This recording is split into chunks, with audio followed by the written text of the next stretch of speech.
All right, welcome back, everybody. Welcome back to yet another TapDaddyBeats stream. I hope you guys are having a good Thursday. And today, we are back to mixing. Yes, it's been a little while since we've actually had a mixing stream. But lo and behold, I have stuff that I need to mix. So yeah, we're going to get back into polishing these tracks up, getting them like radio ready. You know, that's the goal. I feel like I should start these streams out by just first of all briefly explaining what does it mean to mix a track. Really, all of these tracks are already produced, right? They're all made, but the entire point of mixing is it's all about balance. Okay, we're trying to level everything perfectly. We're trying to balance it, space it out, EQ it, compress, all that good stuff to make it into something that is a much more polished product that is ready for platforms, right? We're also going to be doing some mastering today, which is basically once you take this perfectly balanced song and you bring it up to a commercially loud level. So, I know I'm getting in the weeds here, but it should be good. I've definitely got some stuff that needs to be mixed today. So, anyways, real quick though, if you guys haven't seen, I dropped this track Home Stretch about 2 weeks ago, which means it's about time for me to release something else. Yes, I've got another single dropping tonight at midnight. I always drop on Fridays. They technically come out at midnight on Thursdays. Yeah, I've got this like neo soul track that's really cool. I think you guys will enjoy it. It's called Sunsets and Daydreams, and it drops tonight. So definitely go check it out on whatever platform you enjoy listening to. Which, speaking of which, I actually had one last announcement. Guys, I am now an official artist on YouTube. Isn't that kind of cool? Basically, what that means, you might notice I've got this little note badge next to me. Yeah, that means I'm an official artist on YouTube. This is my official artist channel. You guys know like those topic channels that you might see from artists. It's like, you know, such and such topic, and it's like got all of their official releases on it. Well, I finally went through the process of merging that into the TapDaddyBeats channel. So you'll notice it's now got this new releases tab, which has all of my official releases, you know. Also, fun fact about that is my biggest song, Lady Moon, is about to cross 100,000 streams on YouTube on its official release video, which that's like super exciting. So anyways, that's all the stuff going on. We should dive into Ableton Live, and this first beat is going to be something for beat stars, you know, something for the rappers. So I've got this one picked out. Let's give it our first listen through and just kind of see what we're working with.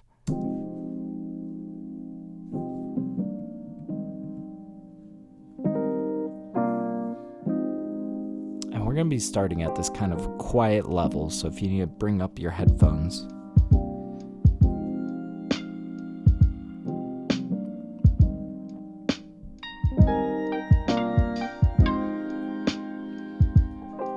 So this will be good. What's up, Chocolate? How you doing, man?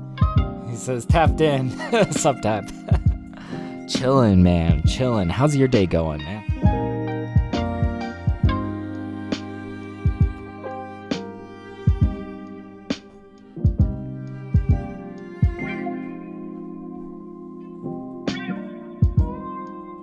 God, this should turn out to be a pretty good track. I feel like sometimes I can kind of tell how the mix is gonna go just based on what the production sounds like in the beginning. This feels like we got all of the pieces to make a really fleshed out track here.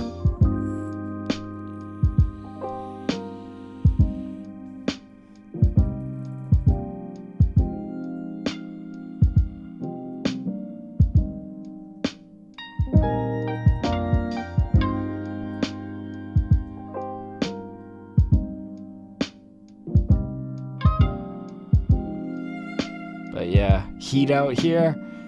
Oh man, yeah, it's a hot day. It's a hot day here in Colorado as well. Yeah, summer is rolling in. I think it's gonna be a hot summer, man. I'm honestly kind of concerned about wildfires this summer.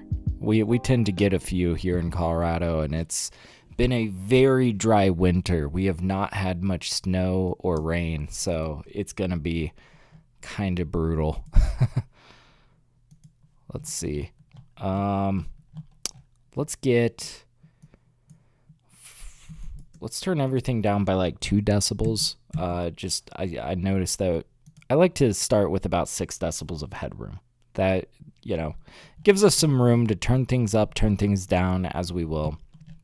Like I said, we like to start a little bit more quiet and kind of move into something a little bit more, we raise it gradually. Okay, so first thing I wanted to kind of check out was these drums. Let's check out, we did some mixing on this when we were producing it. I kind of feel like we might enjoy a little bit extra compression. Maybe we'll change the ratio.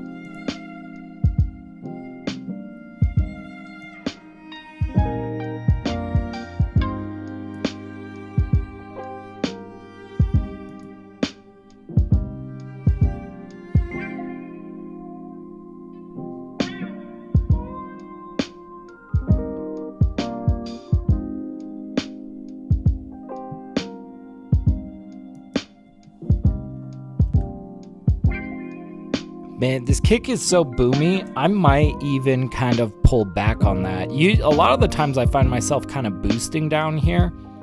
In this case, I think I want to kind of like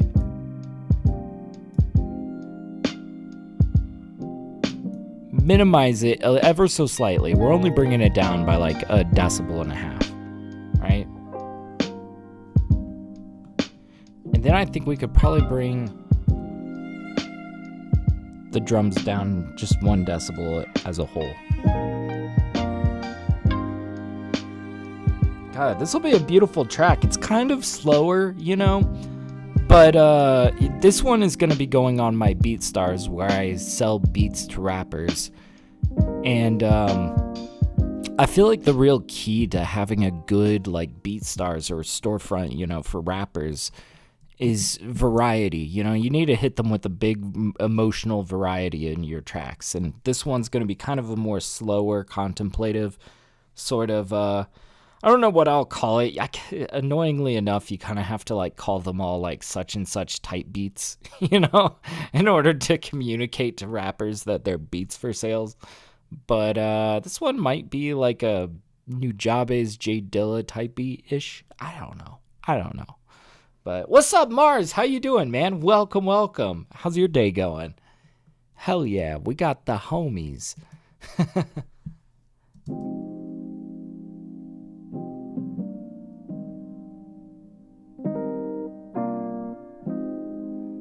Oh, it's kind of cool? So I'm just like looking purely in the beginning here. We've really only got this piano and these Rhodes. And it seems like the piano has this bias to the right, and the Rhodes kind of has a little bit of a bias to the left, which is perfect. We should maybe scoot those out a little bit. We'll still keep them pretty center, but yeah. But yeah, Mars says, I'm playing Lords of the Fallen, but I'm listening. Hey, hell yeah, man. Right on.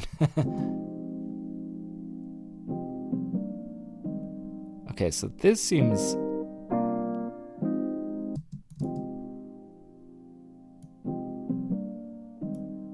Yeah, we'll just scoot that like 4 to the right. And this guy...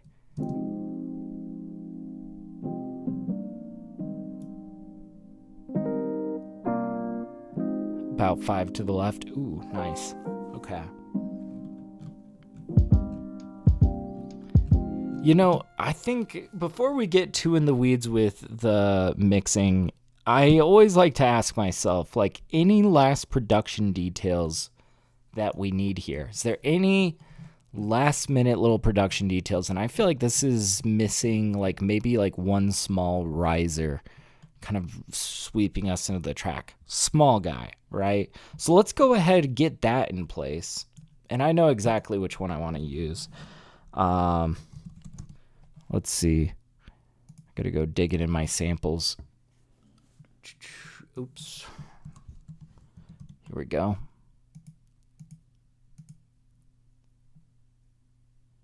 So it's just like a stem from a somatic sample. It's just tiny riser. You guys have probably seen me use a billion times. But it's good. I like it. It makes me happy. It's very good for like these sorts of low-key sort of tracks, you know? Don't want anything too massive or distracting.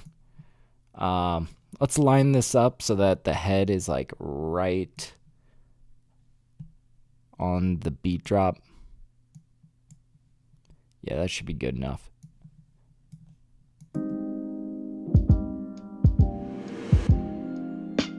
Okay, it's too loud. And also I think I want to throw like Valhalla Supermassive on it to kind of give it this like reverb delay.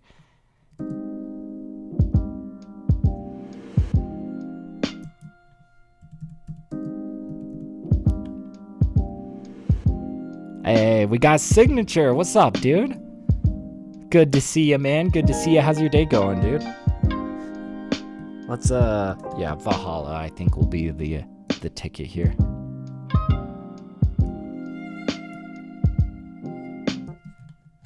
Here we go.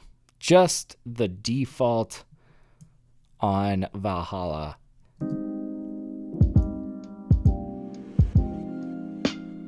Whew. Slick. You know, I almost want to like, since that's going to ring out, here's something kind of slick that we can do. I kind of want for just this kick to sidechain into that. This stuff, I don't want it to like make the riser bumpy, but this one right here, ooh, punch in and it goes poof, you know. But yeah, fantastic. That's what I like to hear, man. Hell yeah. It might feel weird, but hey, you know, this is all about, we throw stuff at the wall, we see what sticks. Could be kind of cool. We're going to say, we'll just grab a glue compressor. And I think what we'll do is we're not going to just grab the kick. We'll just keep it pretty simple, and we'll just sidechain to the drums.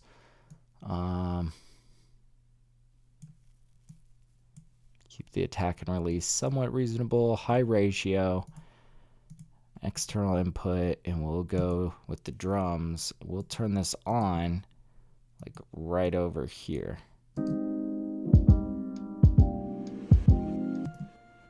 Okay, but we need to like bring back that threshold.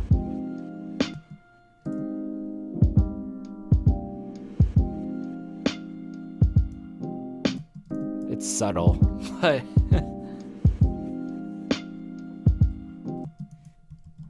let's throw another one down.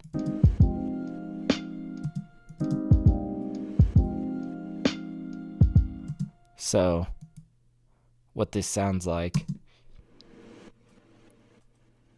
is like a little ducking to it. Kind of just like clearing it out of the way for those drums.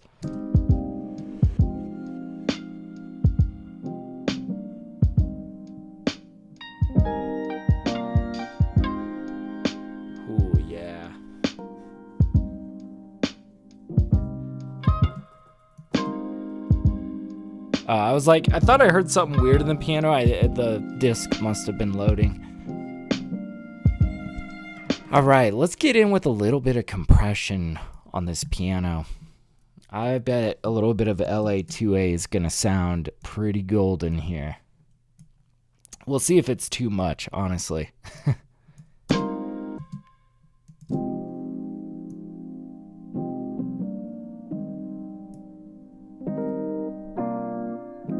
This sounds more full.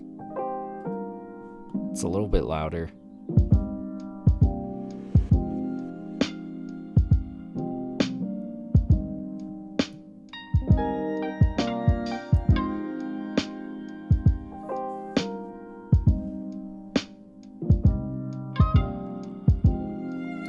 I think I want to bring in that bass.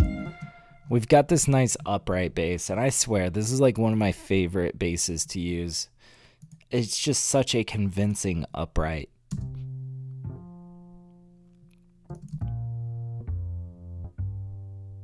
Oof. Very nice. So yeah, and we've got some compression on here. We've got an LA2A on this bass as well. Maybe we'll pull back on the peak reduction a little bit. And we could bring it in a bit.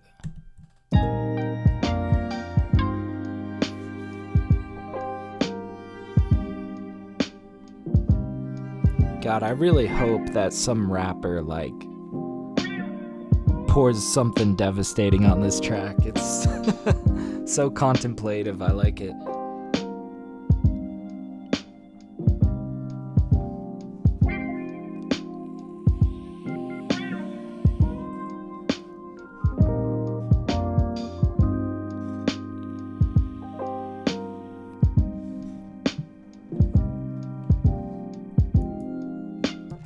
Okay.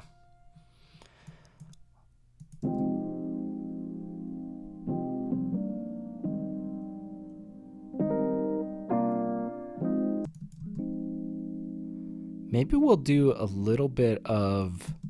Oh, I've got an idea. I think we'll do a little bit of compression on this Rhodes, but you know, something I just did in a mix the other day for a Spotify release was I started playing around with the effects settings here.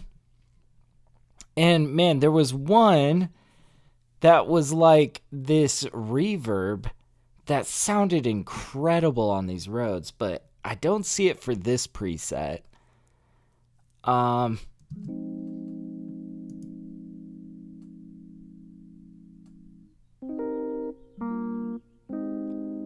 where is that reverb coming from? It's probably this guy. Yeah, rev plate.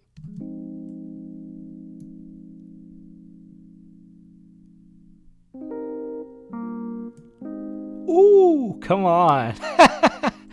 Oh, that's beautiful. Okay, let's hear this together.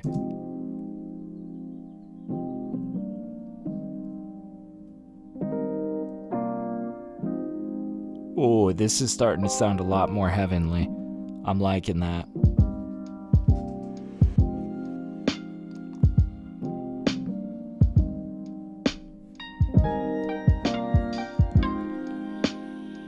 See, the only thing that kind of bugs me about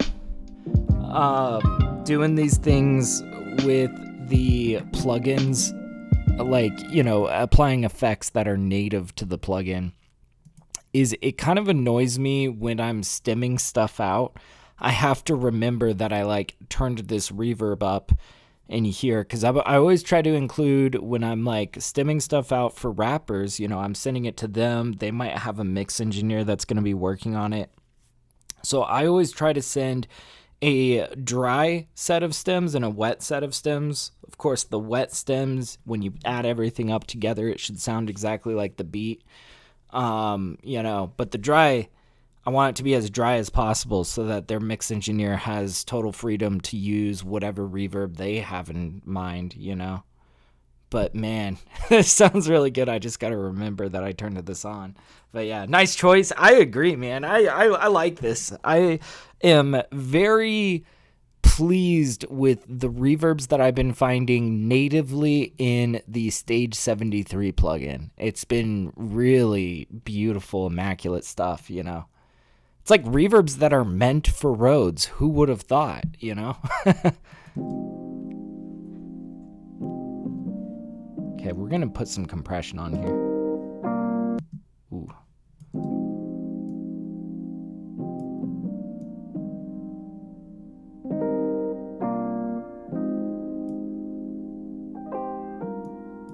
Okay, we can turn it down a bit now. Excuse me.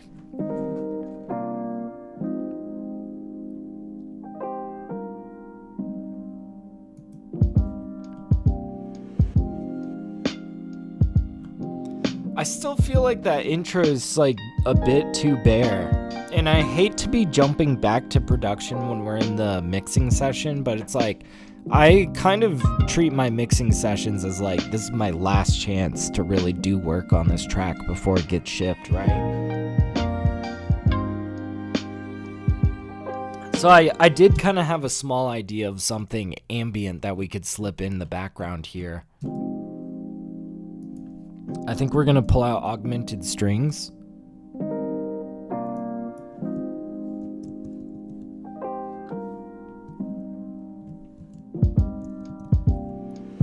Jesus, I gotta, there we go.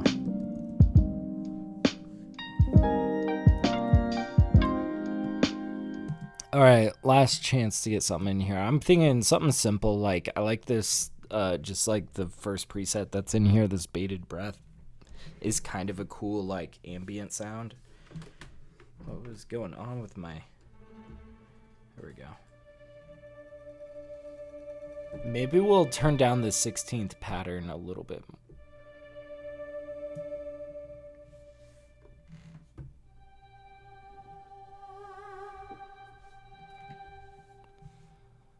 Okay.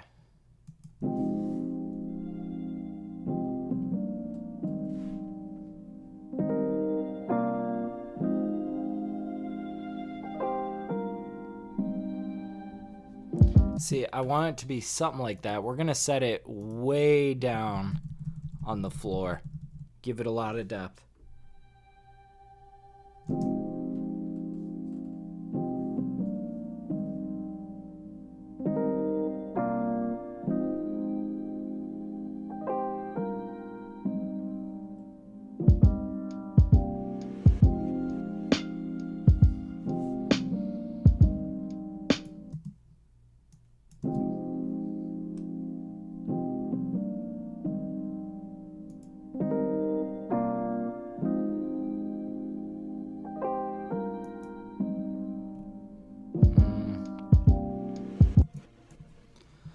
Get rid of these guys.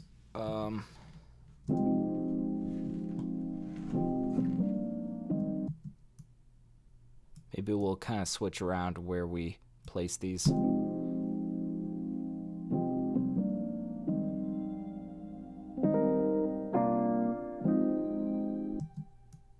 Maybe extend that out.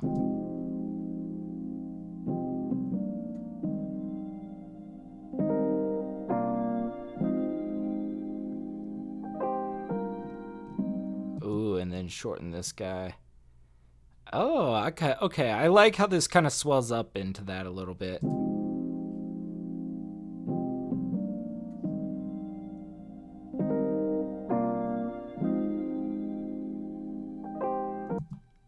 We should let this die sooner.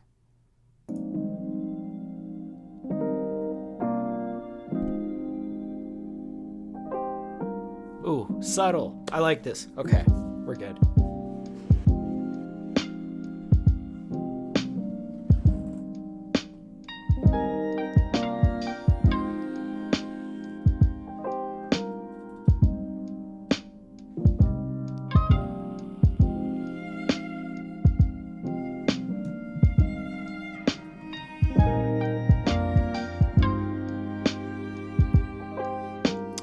So beautiful. Okay, now we can start focusing on some of these other elements, right?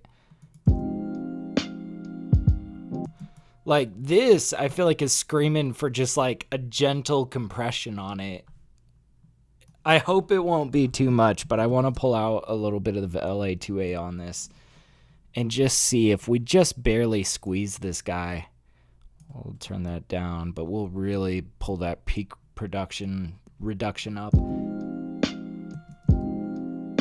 Yeah, it needs to move this needle a little bit.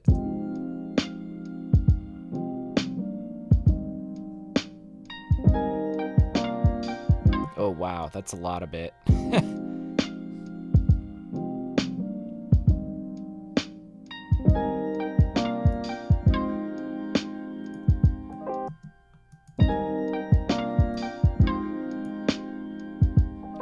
It's just a little bit more vibrant when we kind of like squeeze on the dynamics a little bit.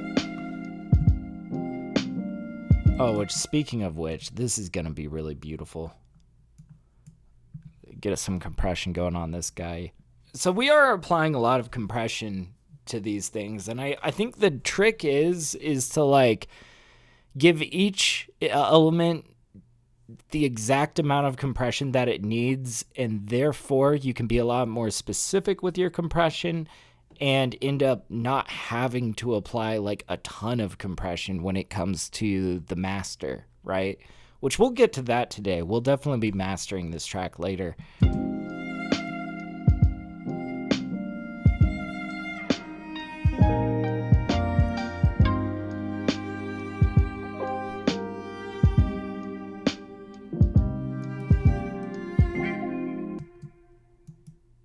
Oh, wait. Did I have that on the right one? Where did I put that compressor on? Oh, it was over here. What was this? Oh, no, this is the right one.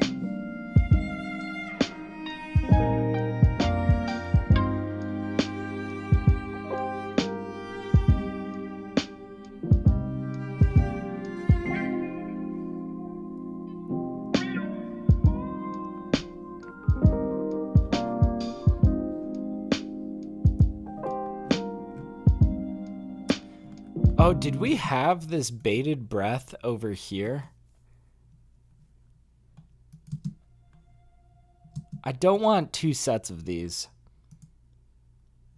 I forgot that we had that. So we did have this over here, I believe. Yeah, this is bated breath with the 16th note turned off, exactly what we set up over here. Let me just set this guy up here, okay? And we can automate the range, but that way when it comes to stems, it's like we're not having different stems for the same instrument.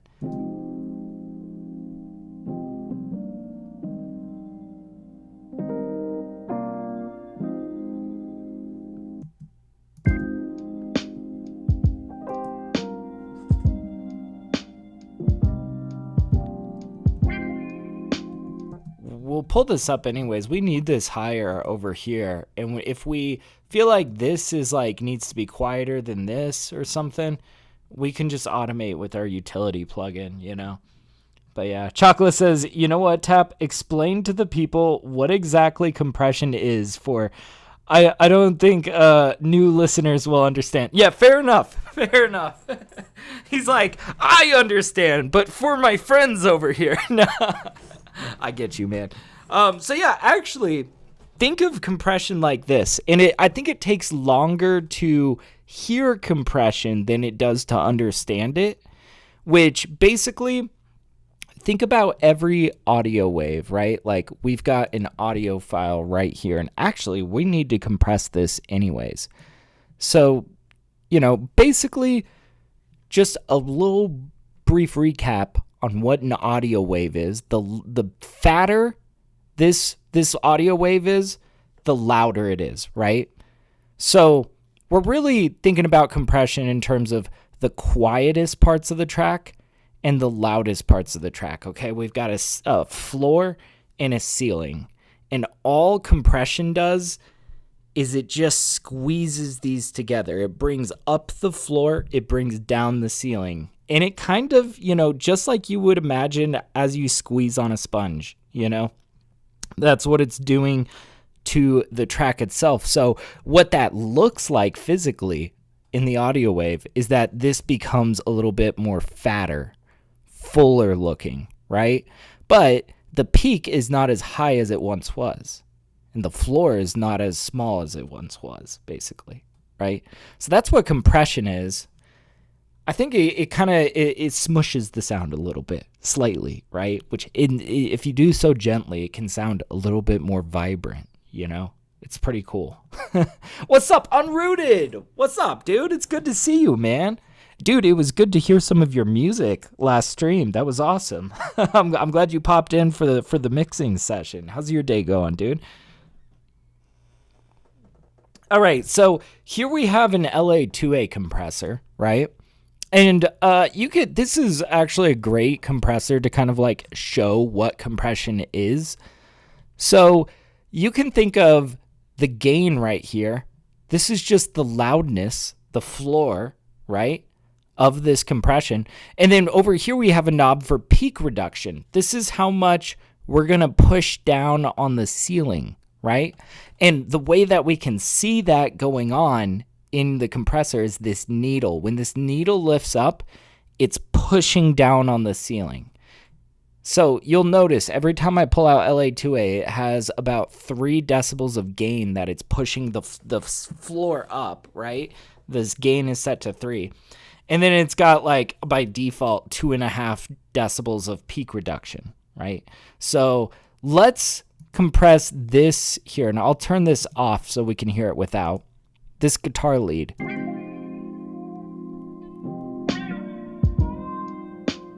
And you'll notice, like, it's got some reverb in the background. That's going to be lifted up and kind of brought forward a little bit more. And this is why I feel like compression can make things feel more vibrant, is it just kind of makes the sound as a whole a little bit more full sounding, right? So let's do this. We're going to turn our LA2A on so it's louder. Okay, we've got a little bit of compression, but I think we want to kind of match how much gain we're giving it with the reduction. So we want this needle to go back to -3.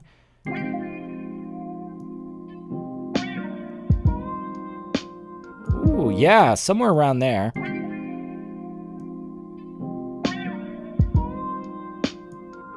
Yeah, let's forget about where that needle's landing. Let's just use our ears.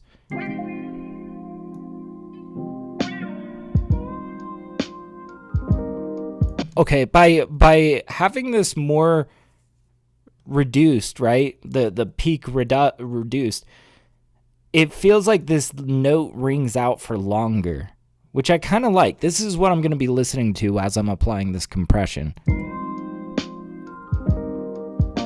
Okay, that's about good.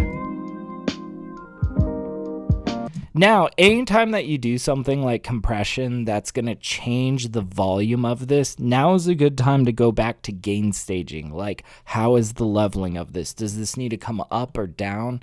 Let's back it out a little bit extra and give ourselves like a bit more perspective of, is this guitar too loud? Is it too quiet? Where does it need to go? Oh, let's let that violin warm up to the volume it's going to be at.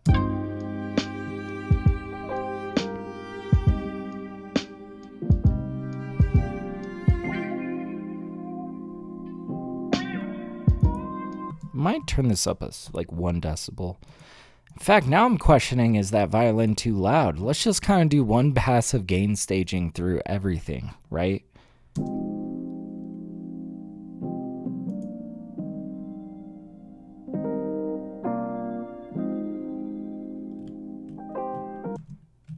I think this guy can come up slightly. We've got this kind of like ambient texture in the background, which should stay in the background, but maybe it's a little bit too quiet right now.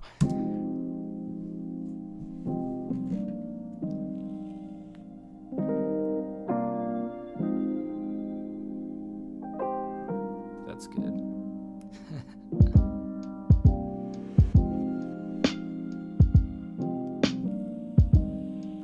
I think the drums can be sunken back a little bit. And one thing that I am counting on is when it comes time to mastering this, which is like we start loading up the master track with compression and distortion and limiting. We basically are trying to bring it up to a commercially loud volume. When we do that, we're going to kind of glue these drums into the track using the Shadow Hills master compressor, specifically the discrete compressor. It's kind of a slow attack sort of compressor that just, it glues it nicely together, right? But I do feel like these drums are kind of sticking out a little bit right now.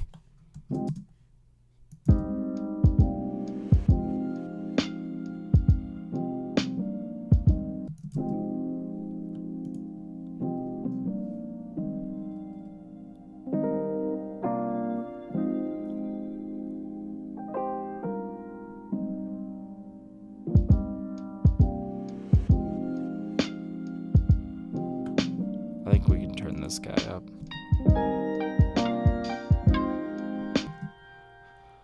Ooh, this guy, this plucked instrument. Let's get a little bit of compression going on this guy. See, all of these different amounts of compression. It really depends on the instrument. This is nice and plucked, so we're going to kind of push down on the initial attacks of these plucks.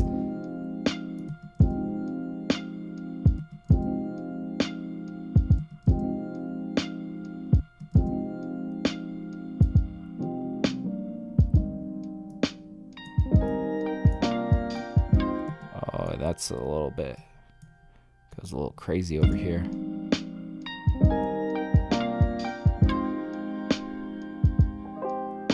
Okay.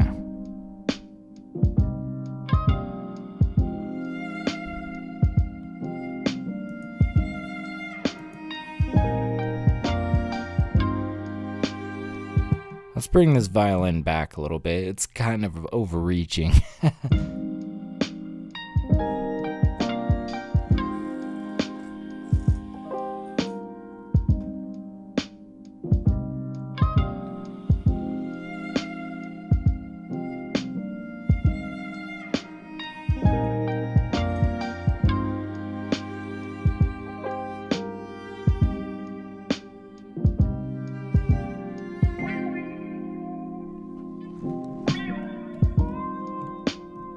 I feel like these higher notes on the bass get kind of too drowned out. That note specifically. Let's see if we just lift this guy up. That's too loud.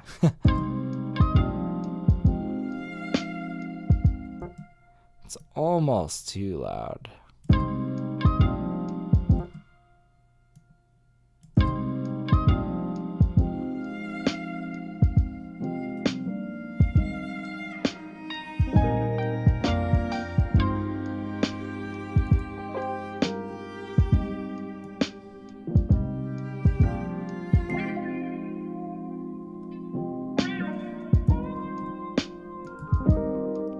Much better.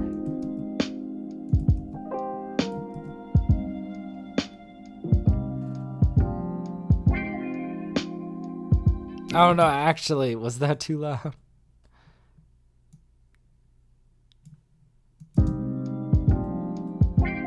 I don't know, now it feels like it's just sticking out. Maybe it was kind of better buried.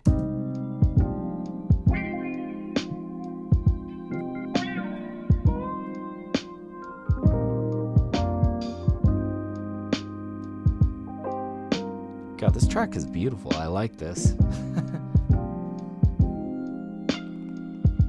Okay, on the insides of the track, I got those notes sounding good. It was just these guys.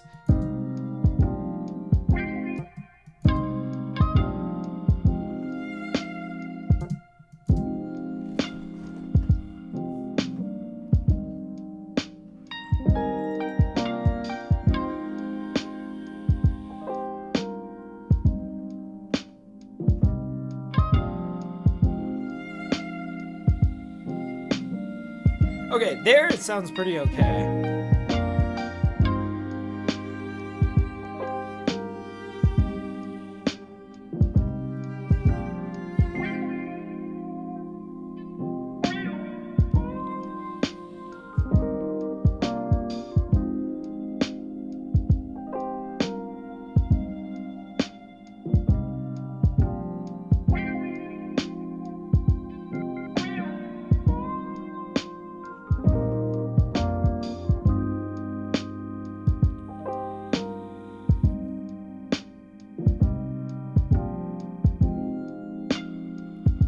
I think we're good.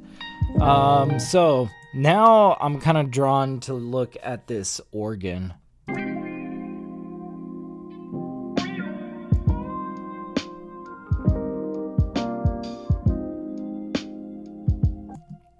It's kind of nice sitting down there at the bottom, you know? I'm curious if we just nudge it a little bit forward, if that's gonna still vibe.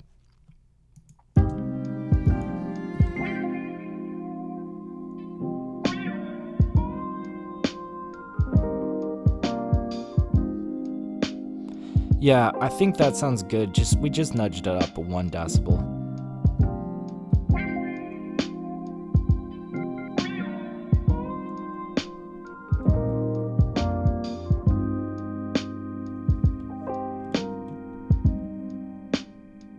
That feels good. Okay. Dude, I think we've got most of this managed. Like, there wasn't like a ton of EQing needed because this is a pretty minimal track. We don't really have much to cut away, aside from maybe like, I want to take a look at the low end of this road. No,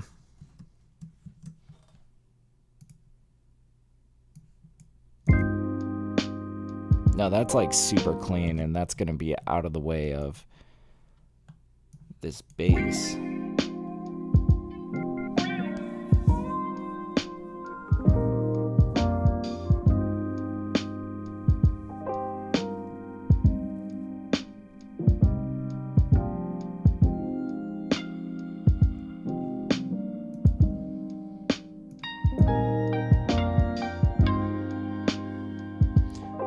We kind of have this jumpy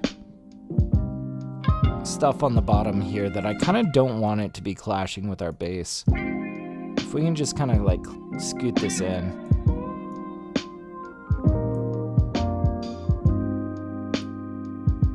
Much better.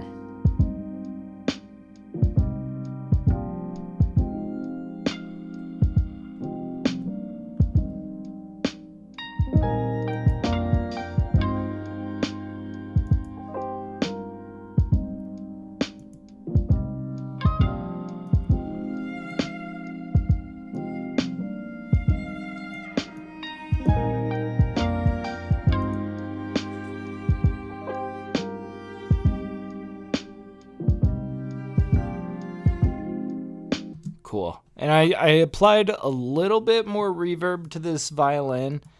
We might still bring it back a little bit. Like, what if we really set this down? Maybe bring it back like 3 decibels.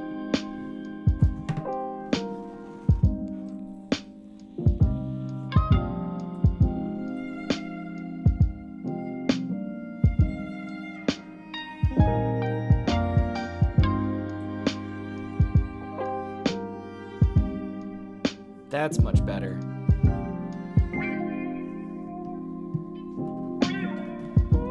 Let's set this guitar back a little bit.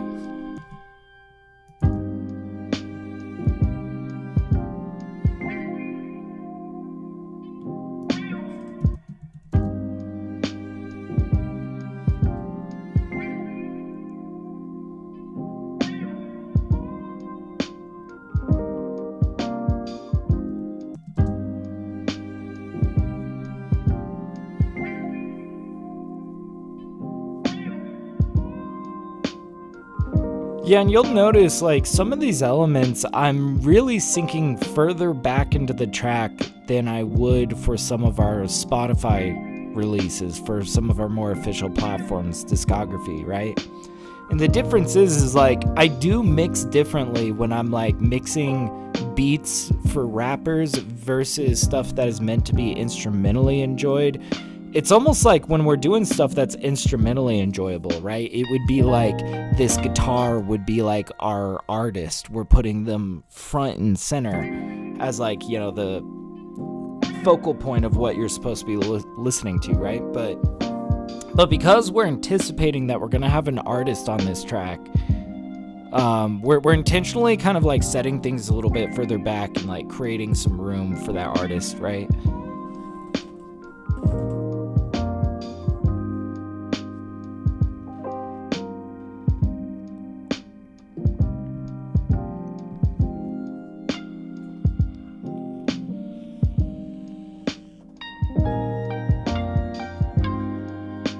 Dude, this is good. I do have one other track that I want to mix today. And it is something for Spotify. For a project that I haven't even talked about yet. I've got a little 3-track EP that I want to give to my listeners. Kind of sporadic, something that me and my wife were listening to some beats the other day. And she was like, dude, you've got this perfect EP here. I was like, really? Listened to it back. We were like making artwork too, and it just like, and coming up with names for stuff. And I don't know, this little 3-track EP kind of came out of us listening to some music. And we're going to mix down the last track on that EP, which is going to be the single for it. You see, you guys get the inside scoop when you hang out in these studio sessions, you know? You know what's going to be hitting platforms before everybody else does. Okay, we'll fade it like that. But yeah, I'm feeling like we're ready to master this track, and I kind of want to get through this one so that we can spend a little bit more time on the one that is going to be for Spotify for that EP.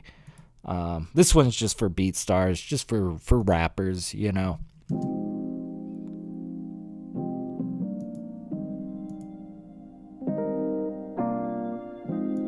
Let's start getting our Shadow Hills master compressor on here. We're going to start mastering this track.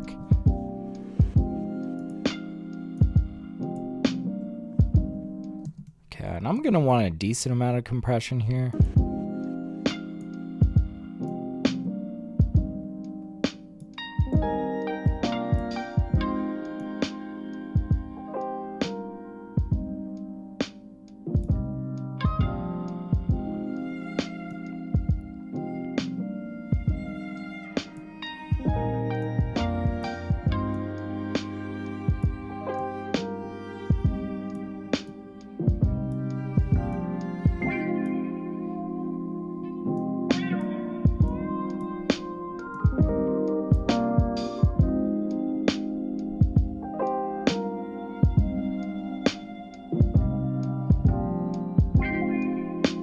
See, and you'll notice that the drums kind of sunk further back into the track, which we wanted that to happen. We want to glue this into the track.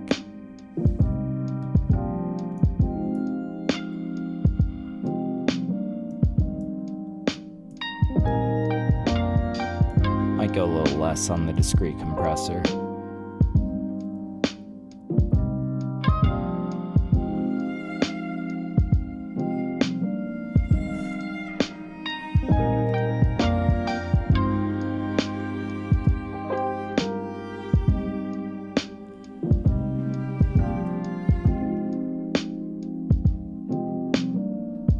This feels satisfying. Oh, sick. All right, let's run this back. I feel like every time that I put a compressor on the master, I start to learn things about my mix. Like any mistakes in terms of like how things are balanced gets magnified under a compressor on the master. So I also just want to like listen through this just to kind of like hear how that's feeling.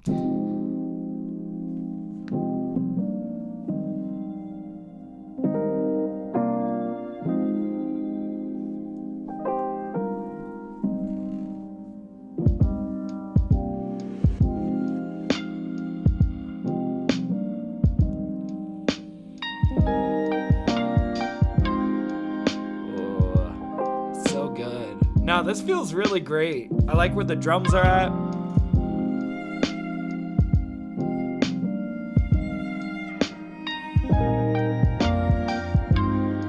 Oh, and the bass. Oh, man.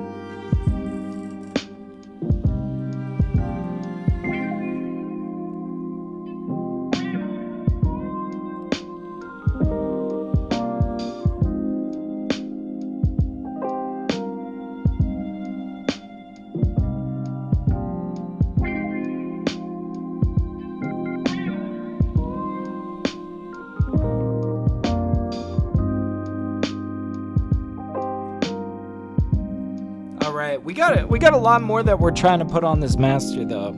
Let's get on with it. I'm curious if using this tape processor is going to make this too boomy in the lows, but there's really only one way to find out.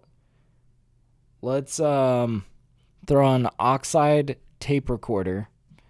We're going to push the EQ to CCIR. That's a little bit of a brighter EQ. Ooh.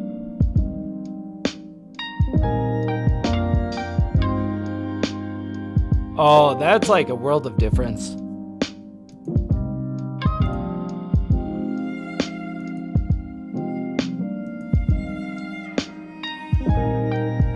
That's so much more vibrant.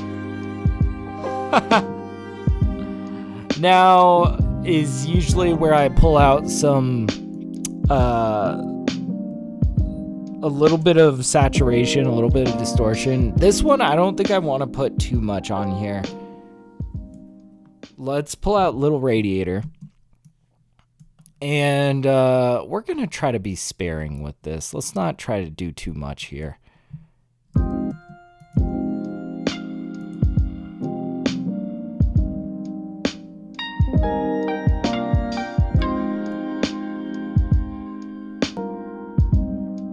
Oh, the disc is loading.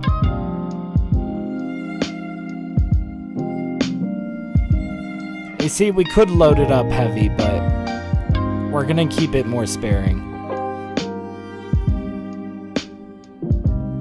And then we got one more thing that I want to do. I want to throw in this preamp, the 610A preamp, and we're gonna do a little bit of quote unquote hardware EQ, where we're gonna lift the highs using the preamp. And this usually just like makes it sound super vibrant. Sometimes it kind of, lifts the snare in a way that is unpleasant. So we're going to keep our ear out for that. But let's go ahead and throw this on here. Okay, so 610 preamp. I always like to shift this knob to the right like once. And just to show you guys what we got going on, just, since we're starting to load up, this is everything that I do before limiting. We start with our Shadow Hills Master compressor. Okay, this is, here, I'll put this guy down here. This is basically two compressors in one. We've got our optical compressor, which is this needle, and our discrete compressor, which is this needle over here. They both kind of have different flavors to them, but it handles the master really well, And then we're feeding that into our oxide tape recorder. Yeah, this is just like giving us a whole lot of vibrance. It's doing a lot. It really is. It's doing some compression, some tape compression. It's doing a little bit of saturation and a little bit of EQing, all in the spirit of emulating reel-to-reel tape, Then we add a little bit more distortion here. This is Little Radiator. This is just saturating a little bit more. And then we have another preamp here. And this one, we're lifting the highs. We haven't heard this yet. We're about to test this out. But it's going this guy into the tape recorder, into Little Radiator, into our preamp with the EQ lift at the end. So let's see how that feels.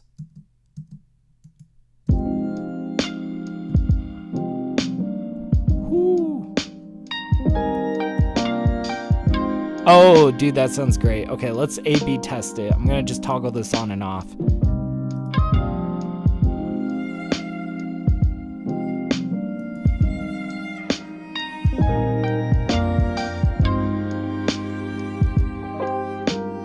It's subtle. It's really subtle, but man, this kind of like lifts the highs in a way that makes this feel a little bit more open.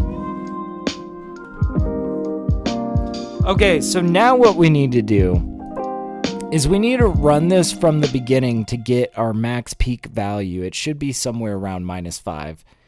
And then we're going to increase it as close to 0 as we can, and then we're going to start pushing it into our limiters to try to hit our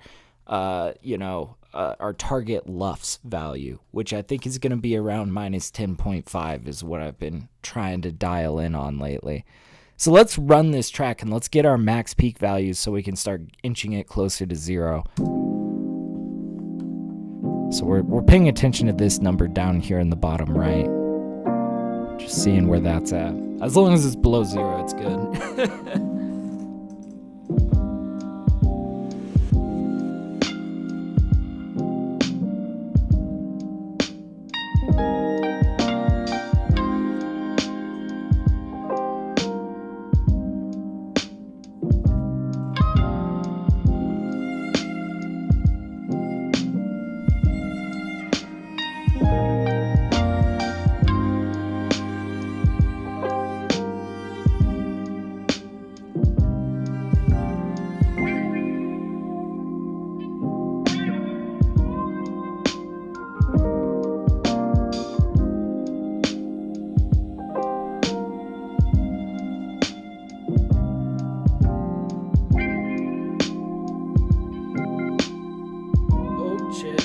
got a little bit of disk loading. Okay, we're good though.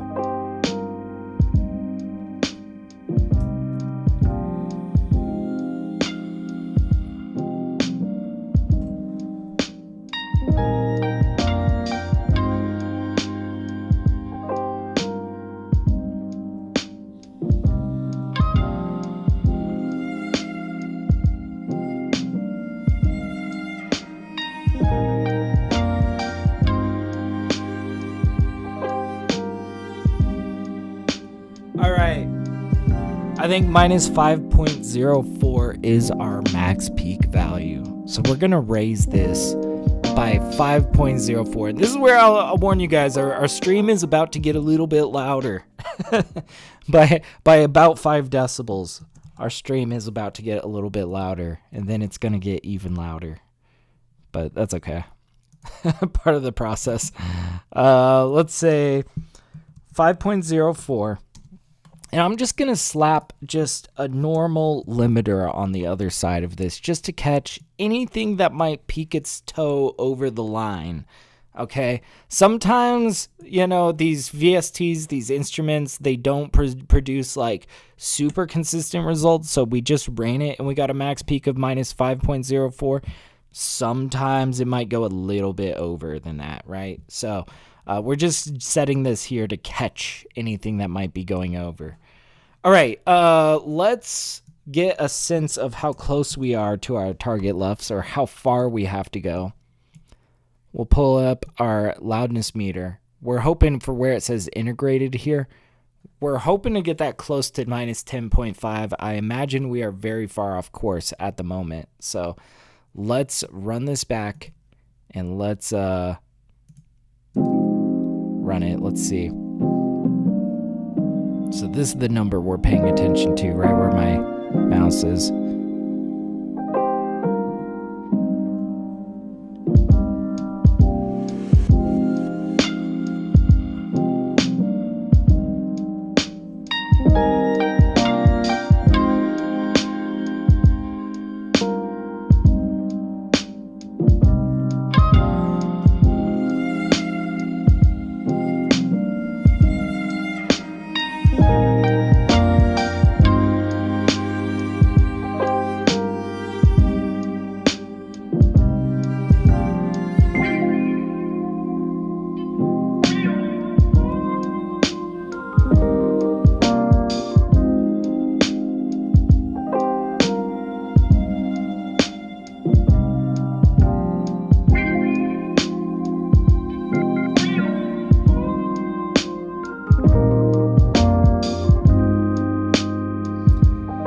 We're gonna have to raise this by like 5 LUFS. That's gonna be kind of a challenge. I'm up for it.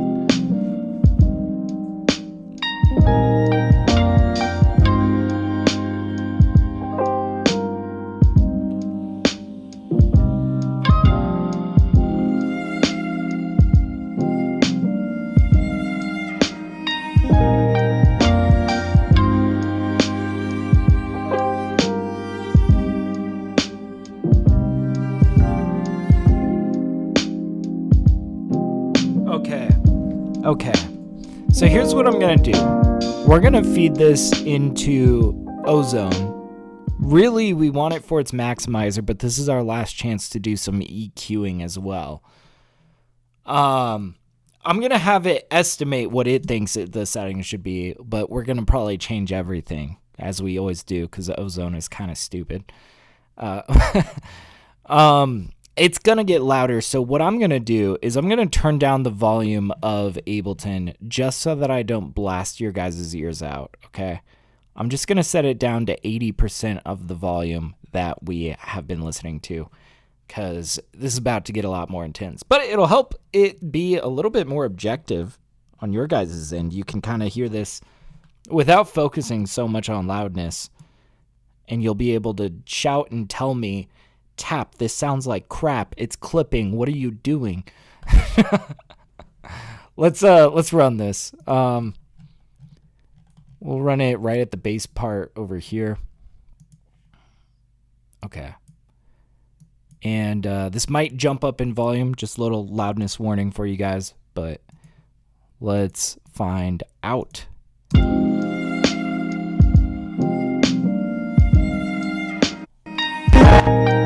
Yikes. Oh, this sounds good.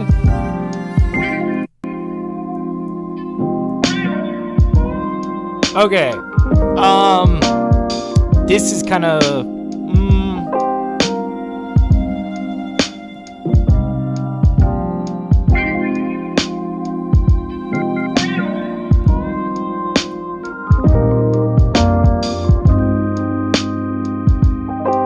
I'm just gonna kind of nudge the EQ a bit.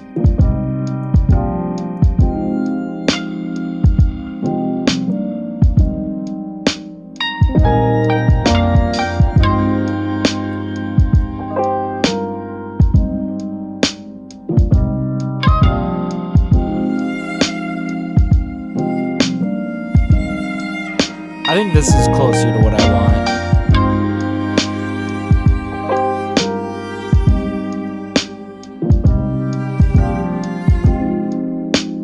Okay, so now let's run it back, and we're going to do two things. Okay, we are going to see where the LUFS is at. Looks like we're not going to be close enough. And we're going to see if we maybe might need to adjust this threshold here. We might change the character of the limiting from faster to slower, depending on if we're running into issues. So let's run this again. This is where it gets a little bit tedious, but oh no, we have to listen to our beautiful song again. Woe is me. All right.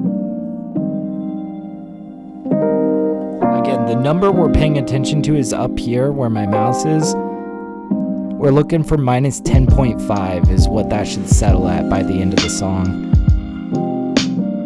And I don't think it's going to get there. We're going to have to play with this threshold.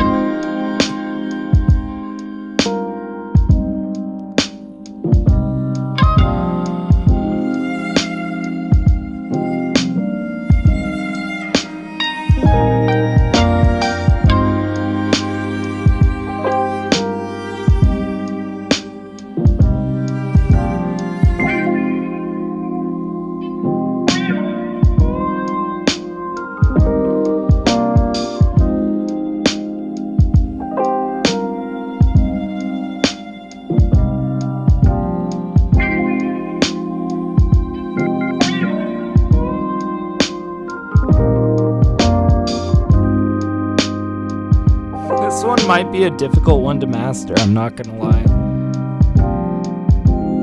We got tricks up our sleeves though.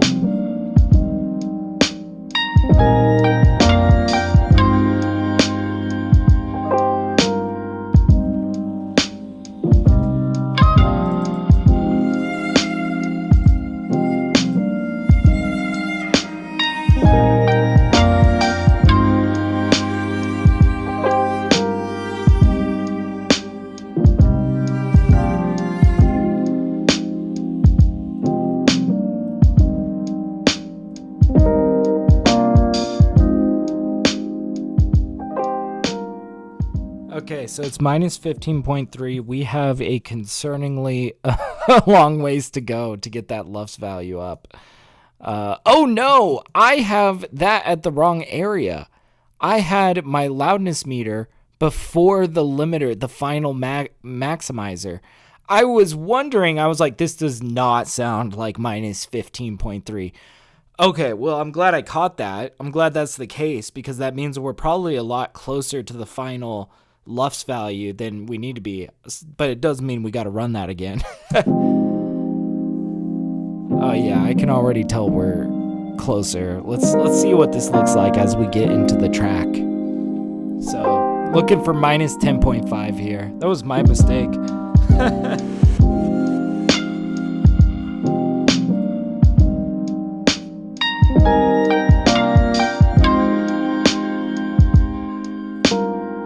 God, it keeps like doing the disc reading at that point. I'm not sure why.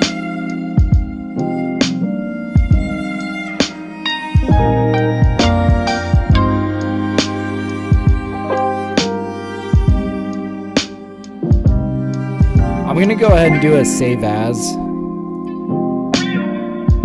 It'll freeze it, but it should unfreeze by the end of the song so we can get our value.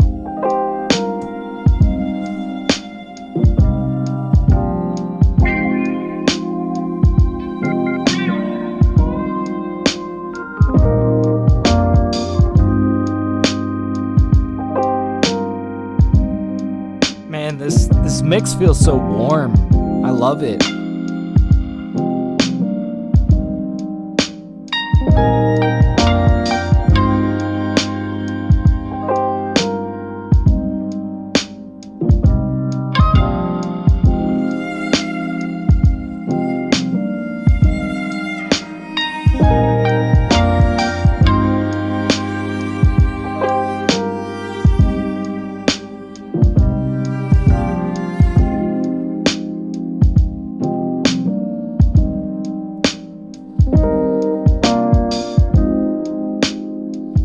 Yeah, I might change the limiting to be a little bit slower. It feels a little crunchy on some of these kicks. What's up, Zanik? How you, Zank? I'm sorry, I'm butchering your name, man. Yeah, Signature was saying he just wanted to hear it. But yeah, Zank was saying, hey, is there really a difference between Karmer tape and UAD Stutter 0800 and the Oxide? Okay, and why do you prefer the Oxide? Thanks, and nice mood, by the way. Hey, thank you, man. So, good question, and quite honestly, the reason I'm using Oxide is because I got gifted Oxide from Universal Audio. So I'm actually unfamiliar with the other two that you mentioned, right? Now, I do have, in terms of tape processors, I've got two others that I have on deck. One is called Sketch Cassette, and the other is RC20, right? And why I prefer Oxide specifically for mixing and mastering is because I think that the point of Oxide tape recorder from Universal Audio is to be more of a one-to-one sort of emulator for what cassette tapes sound like, right? They even have settings on there that are EQs that are meant to emulate like two different standards of cassette tapes, right? Which Signature was actually telling me about this the other day, which I found it to be pretty fascinating. One is like for I can't quite remember what you were saying, if it was like one was for like US cassette tapes and one was more for like the European standard. But point is, I think that Oxide has more of its like focus on being like an actual like emulation of what tape sounds like, whereas plugins like RC20 and Sketch Cassette, I think are more geared towards like creating vibey sort of lo-fi sounds, right? Which also has its applications. I use RC20 a lot when I am, in more of a production state of mind, right? So like usually it's like when I'm trying to change how the track sounds, I'm going for like something like RC20 to give it a little bit more like tape warble or something like that, right? Whereas like, Oxide, I'm using literally as a mixing tool. What I like about Oxide is it makes low end feel very interesting and deep, right? It kind of, you get this sort of like tape flutter effect when you apply Oxide to like these rich basses, I also like what it sounds like on the master. It usually creates quite a bit of vibrance, this sort of like warm tape sort of feel, right? So yeah, I'm not super familiar with the other ones. I will say just about Universal Audio, you were asking about Studer A800. What I like about Universal Audio is they are very good at making stuff that truly emulates the hardware that they're trying to emulate, right? There's two different LA2A plugins, if you're familiar with the LA2A compressor. One is made by Universal Audio and the other is made by Waves.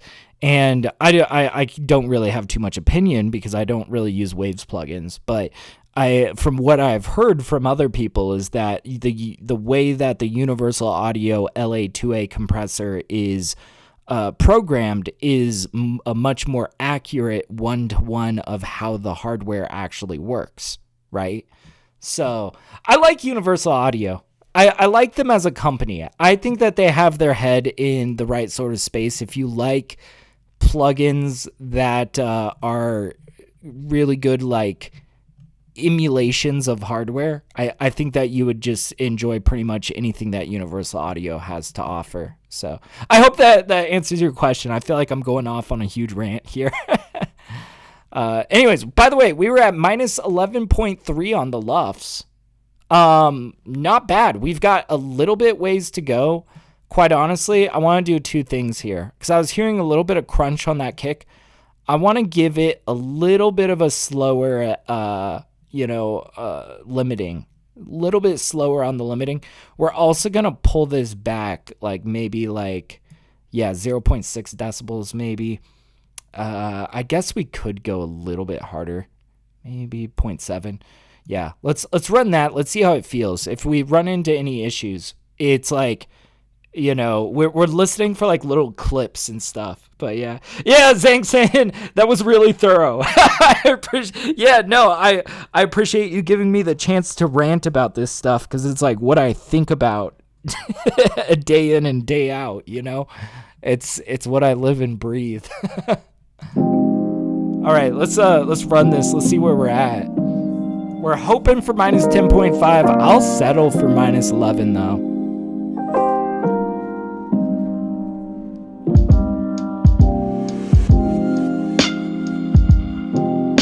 Oh yeah, already that kick is feeling better. Because we slowed down the limiting a little bit.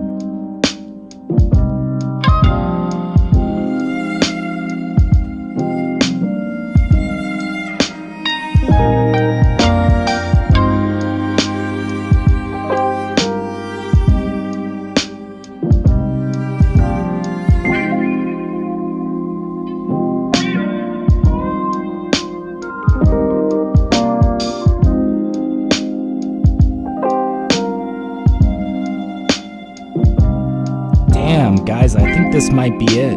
This might be the final cut.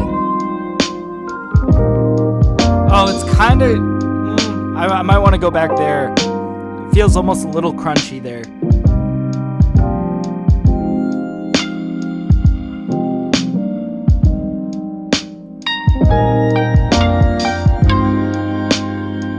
It's not too bad, though. Little crunch I'm okay with, but...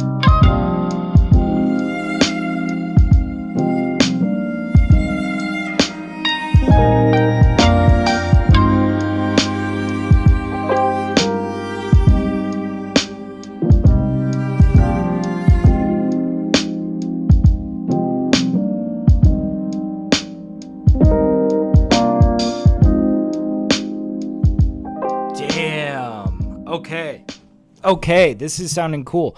So minus 10.6, guys, we were off by 0.1.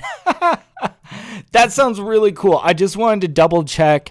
It really did not sound too bad. Honestly, it was just where it hit these low notes on the bass where it got a little busy. I was a little bit concerned about it feeling a little crunchy there. Now this feels fine, honestly. Oh, you know what I'm hearing is the tops of the kicks. It almost sounds like crunch, but I think that this is fine.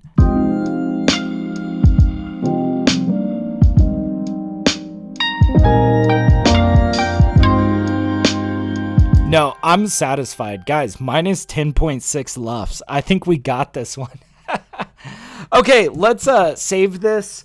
I'm going to grab a little bit of coffee. Guys, we've got something exciting to dive into for this next track, okay?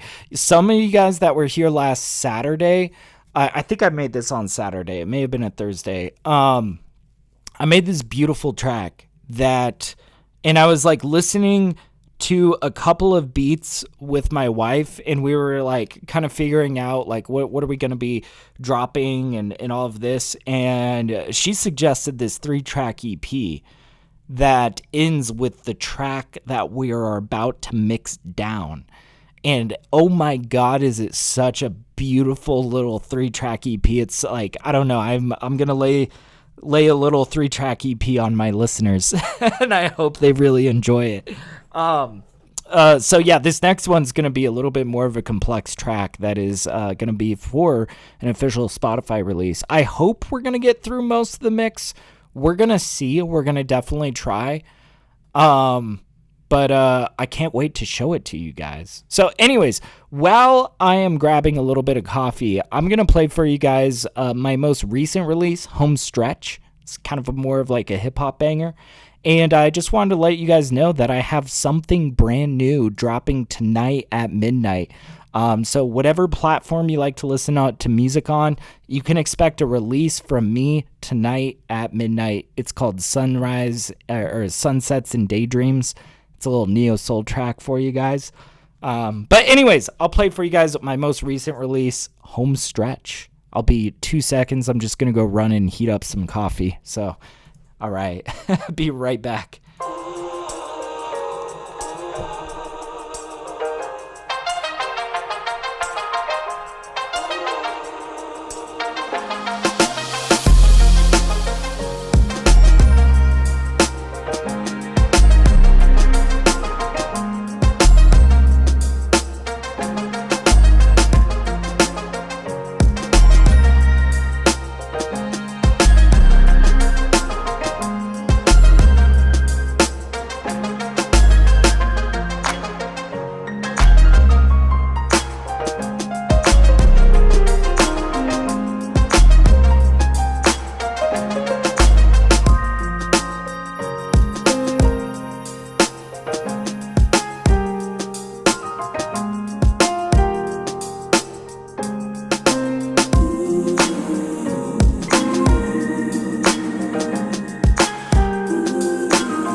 All right.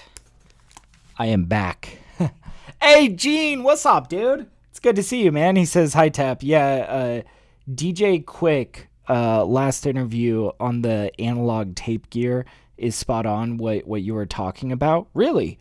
Well, you'll have to remind me. Yeah, he says his point of view was that the tape also catch the kinetic energy of the band. Interesting. Yeah, which is why it sounds so warm. Same for vinyl. Yeah, it's like I like tape specifically because there is this sort of like compression and saturation that goes just with what the tape's doing, right? It's super interesting, man. Let me get the next track loaded up. It's song 1145. Oh my gosh, we're getting up there, guys. Oh man, hot coffee. I am digging that. All right. Yeah, I'm excited to mix this next track down. This was one that I had a lot of fun making live on the stream. And yeah, this is gonna be a single for a little 3-track EP that I just can't wait to get out, you know? It's gonna be so good. Once it finally loads, oh my gosh. I swear, I think Ableton Live 12 is the slowest version of Ableton that I've ever worked with.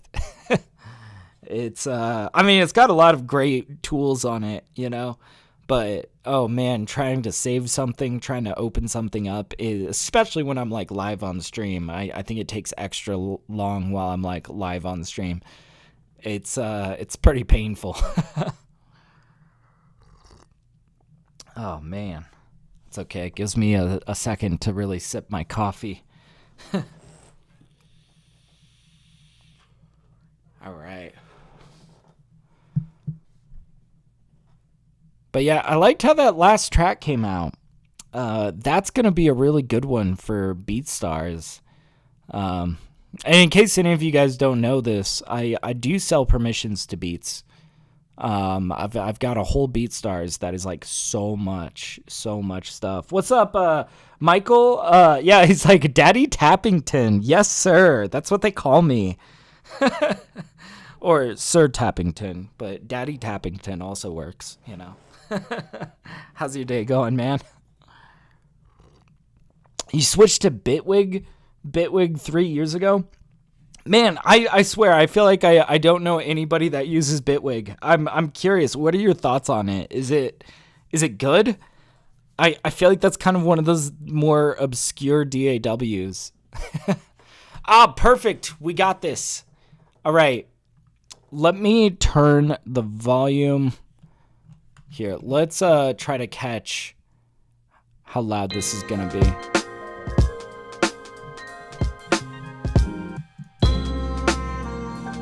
Is this going to be below 0? Okay, cool. So let me turn up the volume of Ableton. We turned it down to 80% for that mastering session.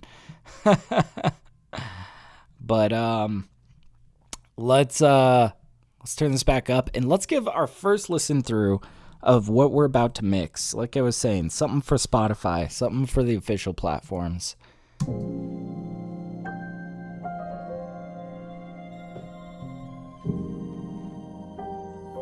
But yeah, all good. That's what I like to hear, man.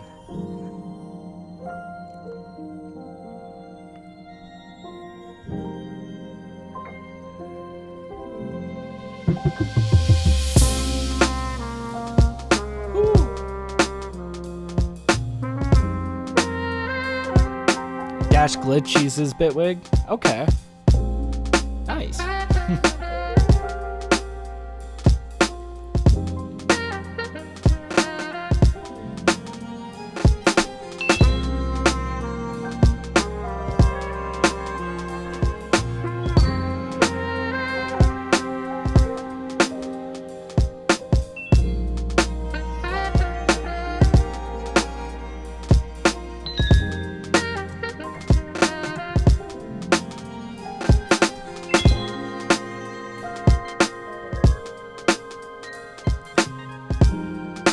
But yeah, doesn't sound the same, a little learning curve, but way more stable.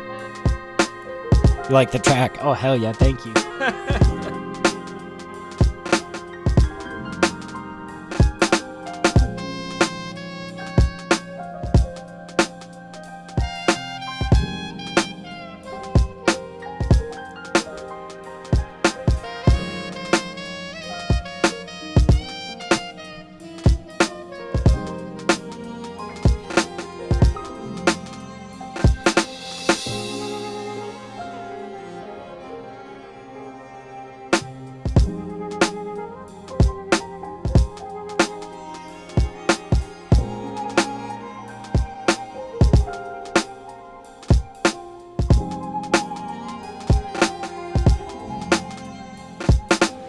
Man, we produced this track so well that I'm like, I don't want to get too hands-on in the mix, you know? Like, this is so good. We just need to do a little cleanup, a little spacing, a little leveling. And then we just need to get it mastered. Like, oh man.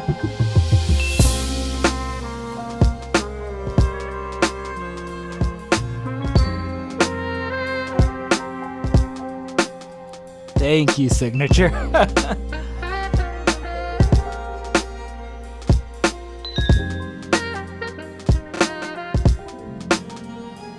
yeah.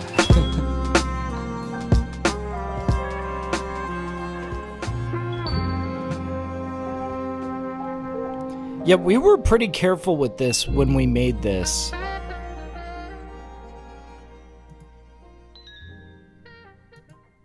With like all of our sound selections, our reverb selections, the amounts of delays that we were using, we did space things a little bit.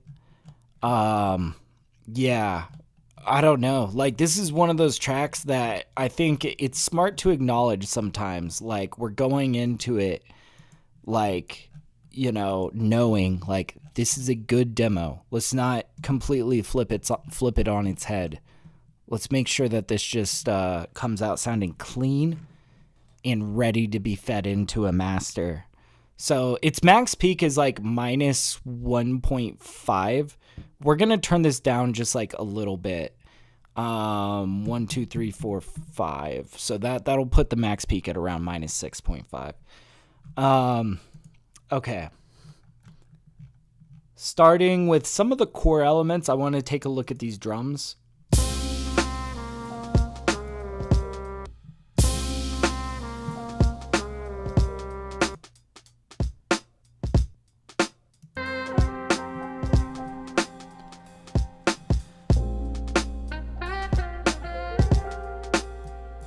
We might want to do a little bit of compression.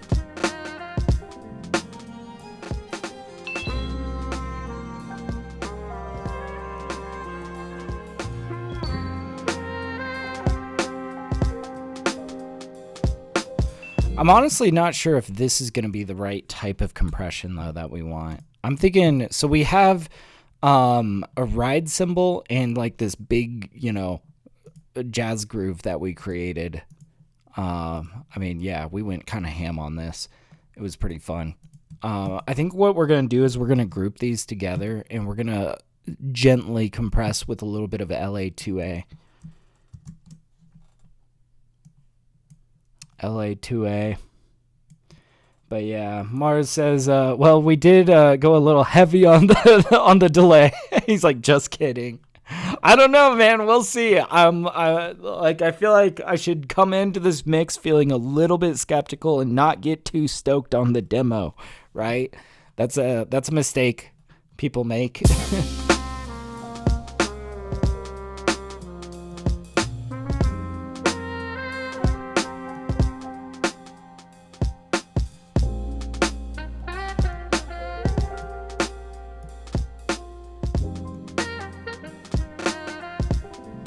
Okay, this is glued a little bit better now.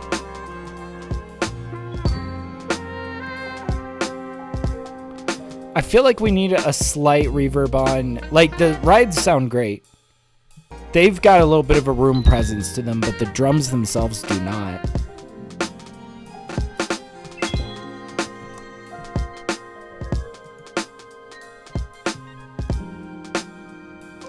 Let's make these a little bit less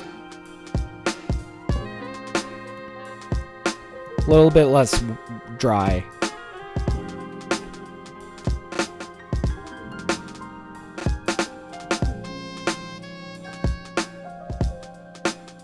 I don't know. I feel like I'm overdoing it. Around 10% is okay.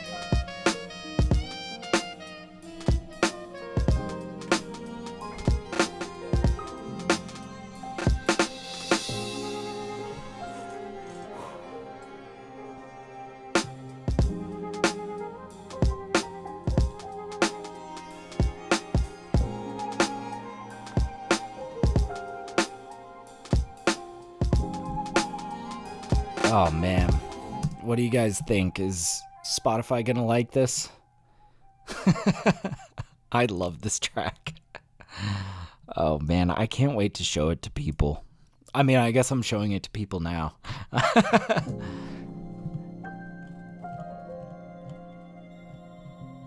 Let's just peek at this with an EQ.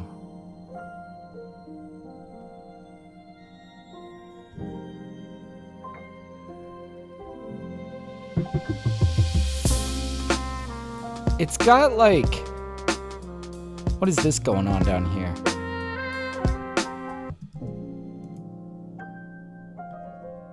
I'm curious if I could shave some of that.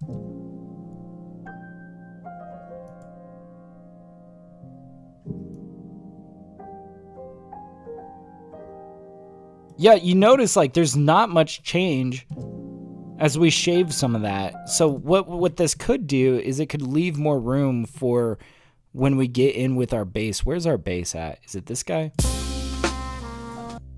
Yeah.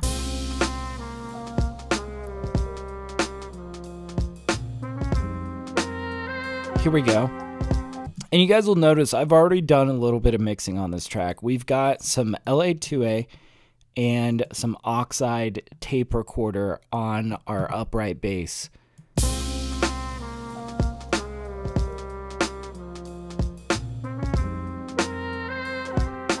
I think that this can come up a little bit.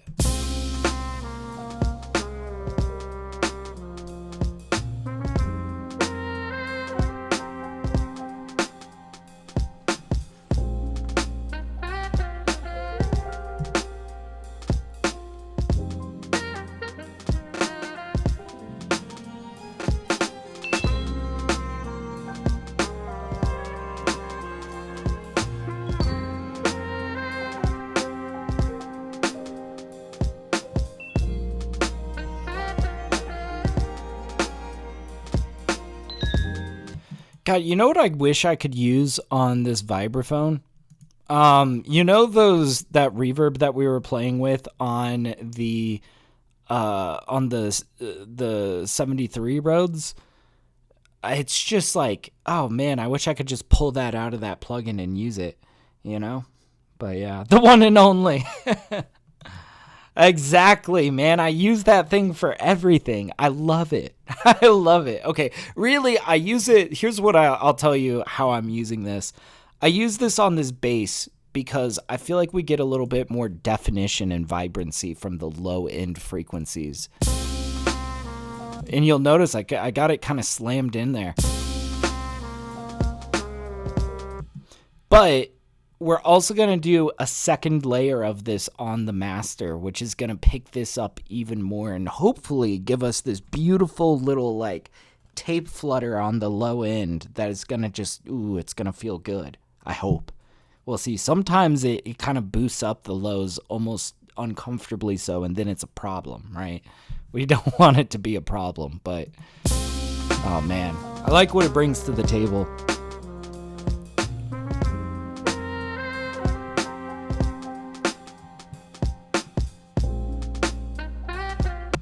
Okay, let's bring us back to the beginning here. We've got a lot of stuff going on in this intro.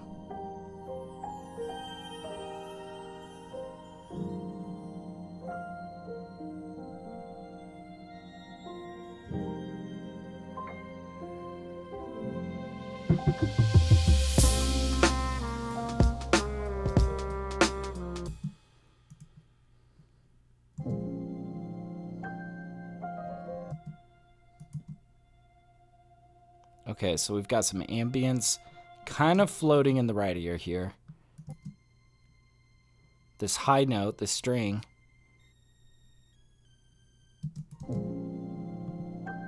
I kind of want to give this string a little bit of a brighter sheen to it.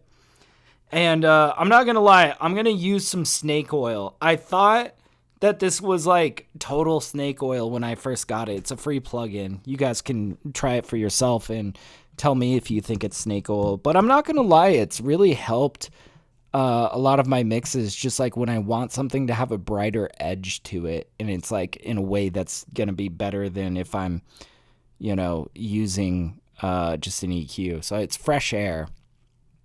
I thought it was snake oil for a while, but I can't deny it's helped me in some mixes. But yeah.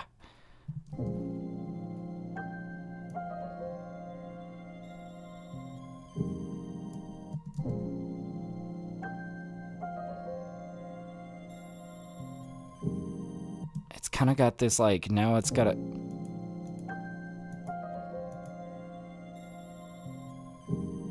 I don't know, though. Jumping up to this high note, it pokes out of the mix too much with this, like, high air. Ew, yeah, snake oils. Fuck you, man. I'll use some snake oil if I want to. Yeah, Mars says I've had fresh air for a long time. What do you think of it? I'm not gonna lie, I find myself using it every once in a while if I feel like I just need the tiniest splash of a brighter edge on a vocal or something. I'll pull out fresh air. But sometimes I kind of question whether I would be better off just lifting the highs, you know, if that's really what it's doing under the hood. But it feels like it's doing more. Like sometimes it feels like it adds definition to the high end in ways that EQs can't, you know?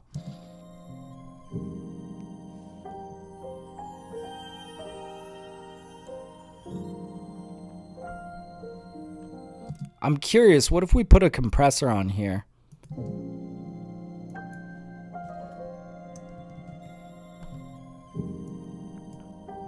Like an 1176, and we really...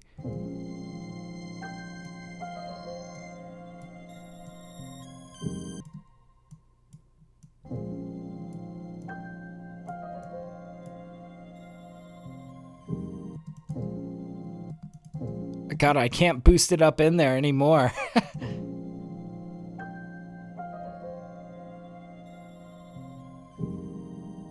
No, that's just not gonna work. But yeah. Yeah, Gene says, this one and RC20 on drums sometimes do the trick. Ooh, yeah. Yeah, RC20 on drums I feel like is pretty underrated. I feel like so many people are using RC20 just for, like, their...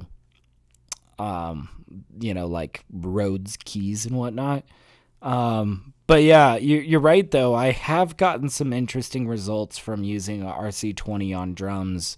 I feel like there's a couple ways that you can use that's going to give your drums more of a break feel to them. It's kind of cool. But yeah, Mars says, I like tilt EQs for some applications. You might actually have to explain to me, what is a tilt EQ? I might just be dumb here and not know, but I'm not above stating so. Yeah, he says sometimes pushing up into the limiter brings out the highs. Yeah, that's a little bit of an ass backwards trick, but no, I get you. Get it hitting the ceiling in a weird way. Okay, so yeah, this is not doing shit for us. This compressor. Curious if I just use Ableton's compressor.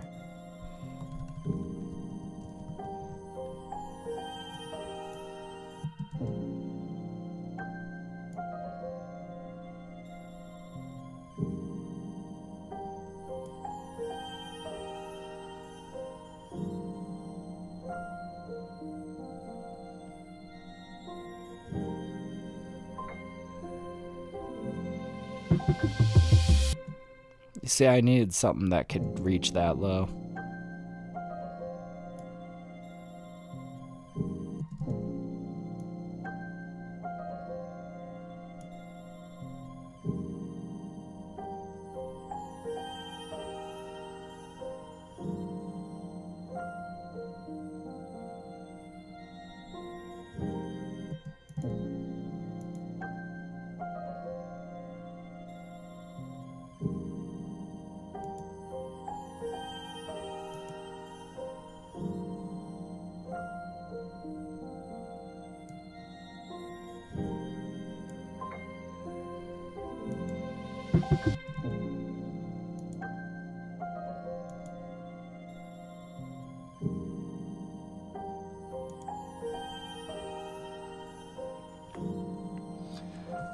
But yeah, Mars was saying a tilt EQ you set a frequency point, and then you can adjust the lows and highs indirectly proportional from each other. Interesting. Okay.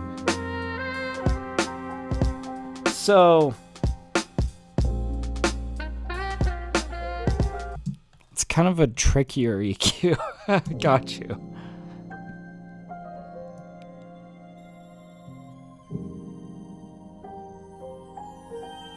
So it's like you have more control over like what is immediately to the left of it and what is immediately to the right of it.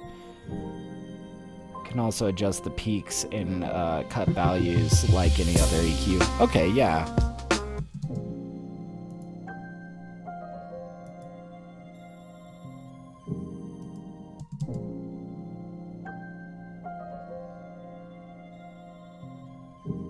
Yeah, we're gonna just not bother with the fresh air, but we're gonna keep this compressed so that we can kind of like bring this up a little bit in a controlled way.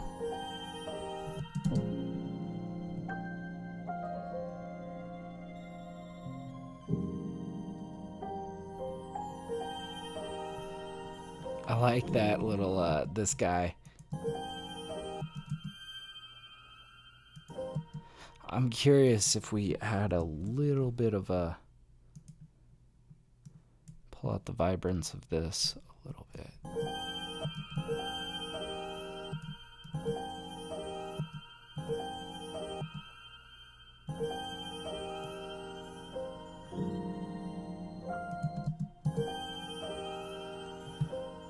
Okay. Yeah. Yeah, it's a seesaw. The higher the highs, the lower the lows. Interesting. Reduce the highs and the lows increase. Oh, okay. Interesting. So it's kind of like you're doing additive EQing and subtractive EQing all in one motion.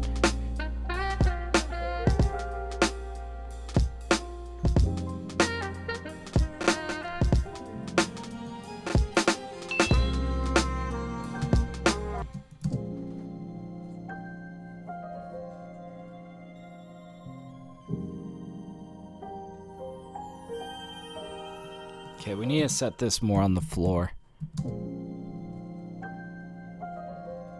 Gotcha. That's interesting. This goes down even more.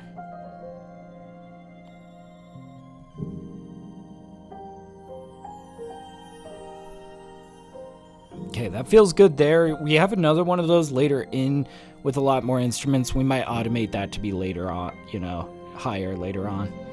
But yeah, easier to adjust mix. Gotcha. Okay.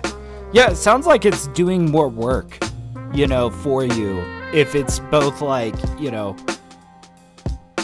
So I'm curious, what is the purpose of it? Is it so that you can do more like, kind of like gain matched sort of EQing? Is that kind of why you would do something like that?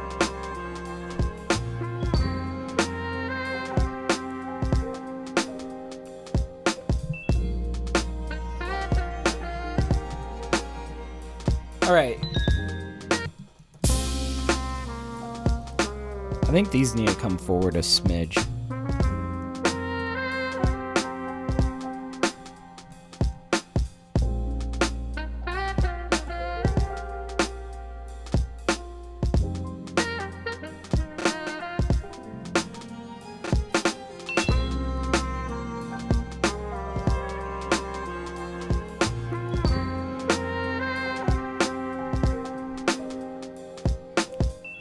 Totally. Okay, I gotcha. Or automate it for sound design if you want to be totally fucky. Yeah.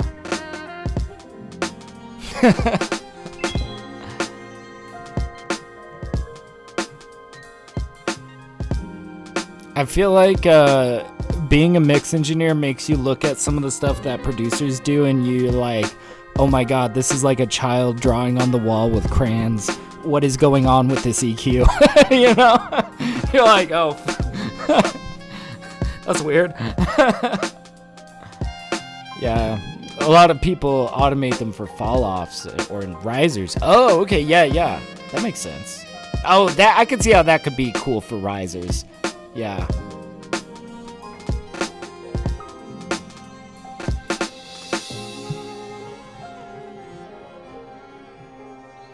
God, there's just so much to this track. We'll see if we can finish this mix today. We're certainly going to try our hardest. You know, honestly, with most things that I mix for Spotify, when I'm mixing them on stream, it's really just the V1 version, and then there's usually like a V2 and a V3 if needed, you know. I think the highest I've really had to go for a Spotify release was like V7, and then there was like all of these tiny little, there was like something that was like kind of hitting kind of weird that I had to do like 7.1, 7.2, and I think I got up to like V7.8. It was like, I don't know. But yeah, it sounds great. I appreciate that. I really, you see, that's the thing is I feel like I'm convincing myself too much that this just sounds great and I should just feed it into a master. But I can't settle for that. I need to really like turn over every single rock and see what is like there to kind of push forward, right?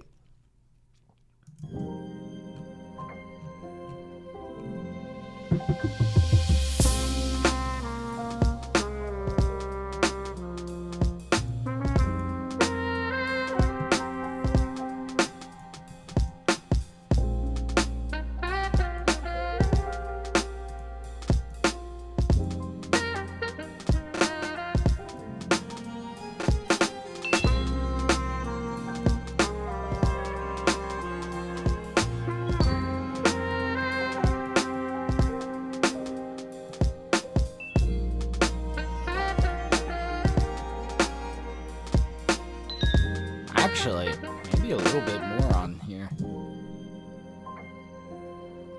Yeah, ear fatigue might trick you, it's true.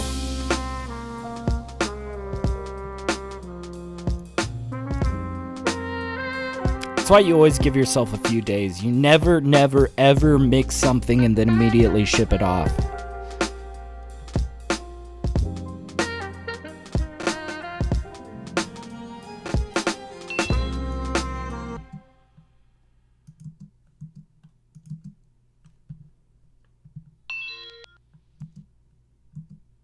What the hell?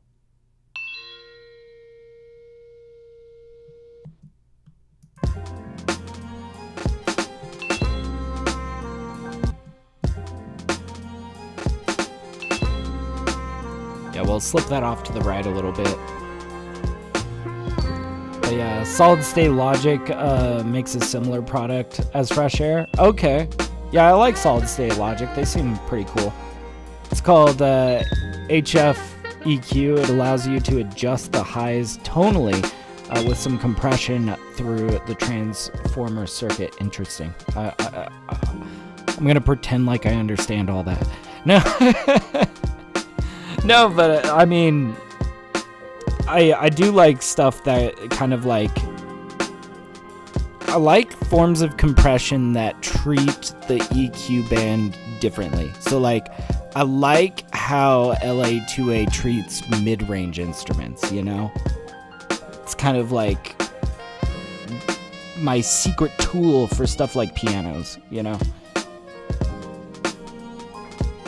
I feel like that's kind of what I'm missing though, is I need something like that for highs.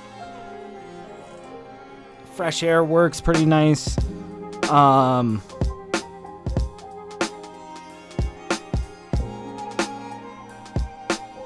using 1176 for like a lot of like synth leads. But yeah, a transformer is just another name for an analog step up or down converter. Okay, yeah, I gotcha.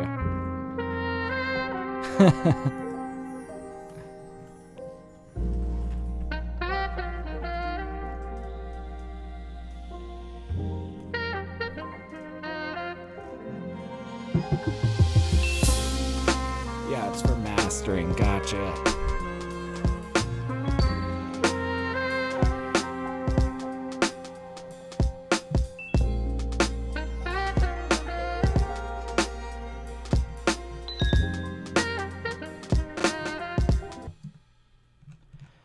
Okay. We're getting closer. Making progress, at least.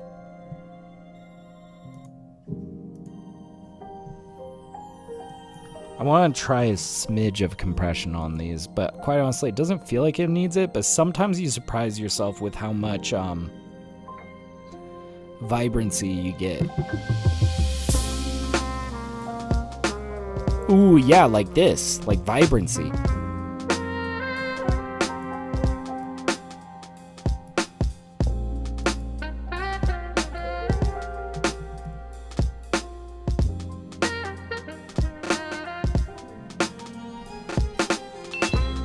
See, that's what I was talking about with that LA2A touching mid-range stuff.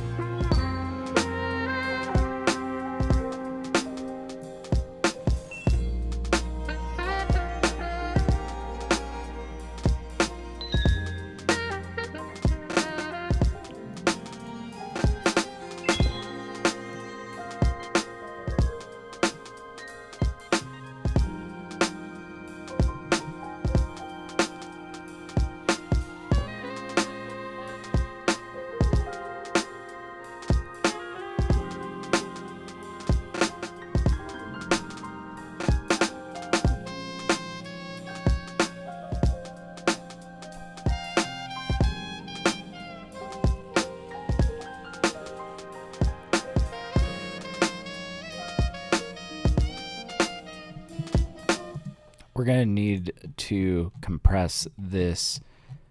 Oh, we do have them compressed.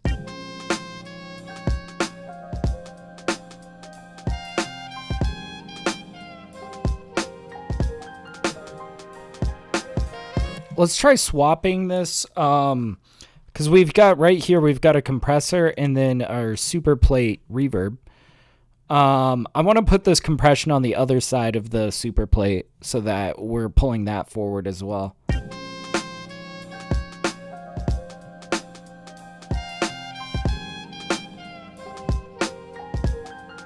Nice.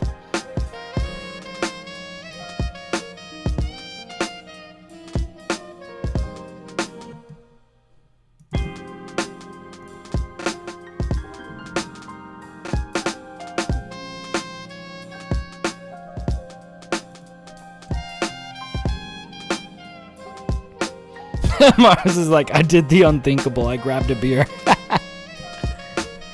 Man, so like at my apartment complex, they give us 2 complimentary free beers every single day. They have a keg down at the clubhouse, the apartment clubhouse area, which is really nice. But I'll tell you, one problem that I've had lately is that, and I used to really enjoy this until it became like too frequent, but they've been having these like 7.6% IPAs in the keg lately, which is nice. I love IPAs, but having 2 that are available to me at like 4 p.m. like the place closes at 6, so you know, you go down there, you grab like some heavy IPAs, and oh my god, dude, it knocks me out. I'm like falling asleep on the couch before dinner.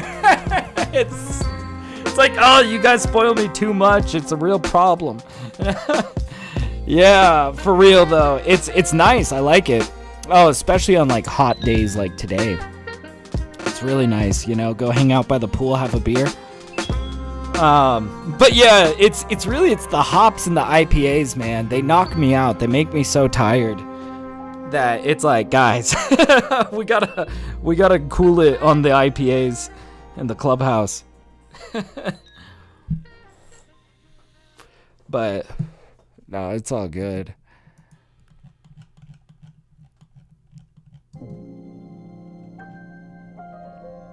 Gosh, man, this track is good.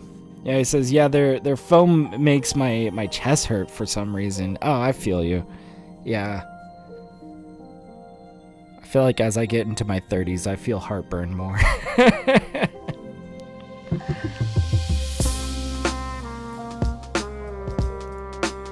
We need a tiny extra layer of reverb on this. There's reverb in the original sample, which sounds great.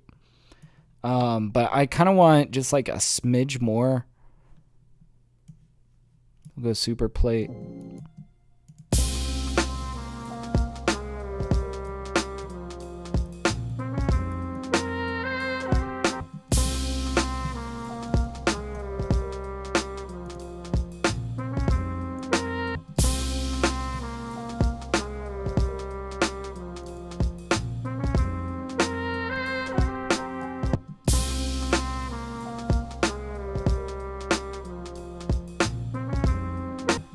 Curious if I kind of clamp on this resonant over here.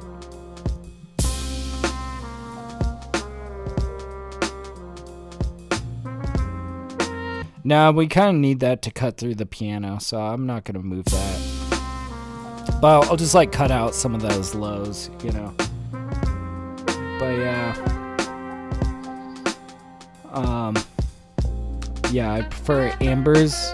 Hefeweizens. Oh man, yeah, there's this place in my city called Prost, and oh my god, do they have some great Hefeweizens, man. Love their Hefeweizen. Yeah, do like some lagers. I got you, like St. Pauli's. Yeah. To match the piano? Do what now to match? Oh.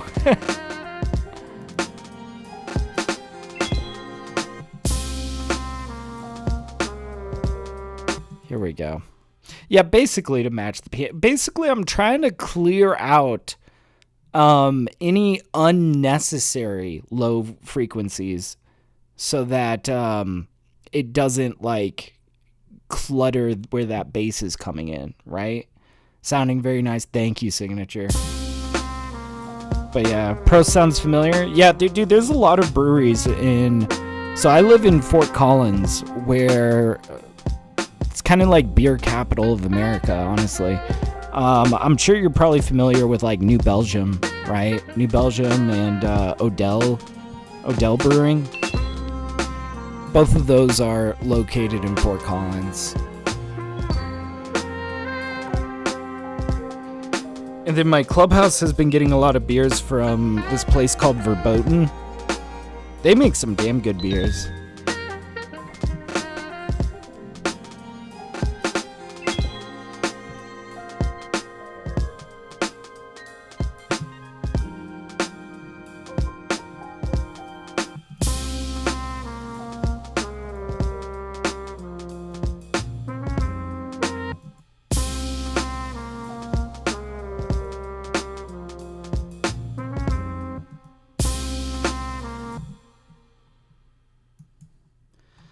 Get a little bit of compression going on here. But yeah, Odell sounds familiar. Hell yeah. Yeah, they do like 90 shilling and yeah, what are the other famous ones that Odell does?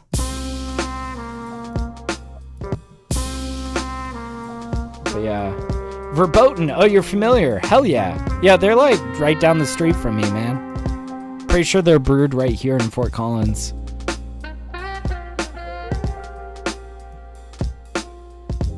And there's also New Belgium, which does like Fat Tire, you know, but they also have a lot of really good like craft brews.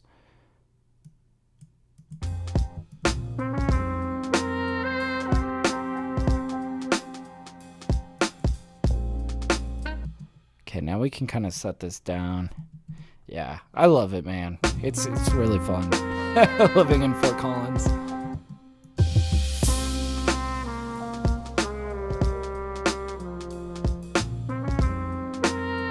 Okay, now I feel like I've kind of brought this forward too much.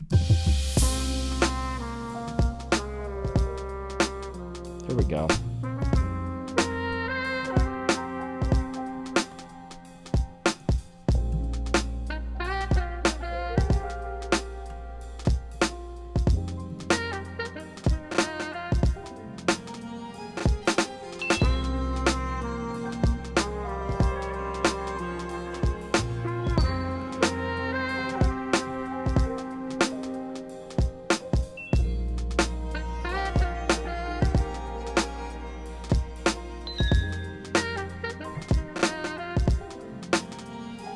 But yeah, you were almost stationed in Colorado during the military? Oh, right on, man. It's too bad you didn't end up here.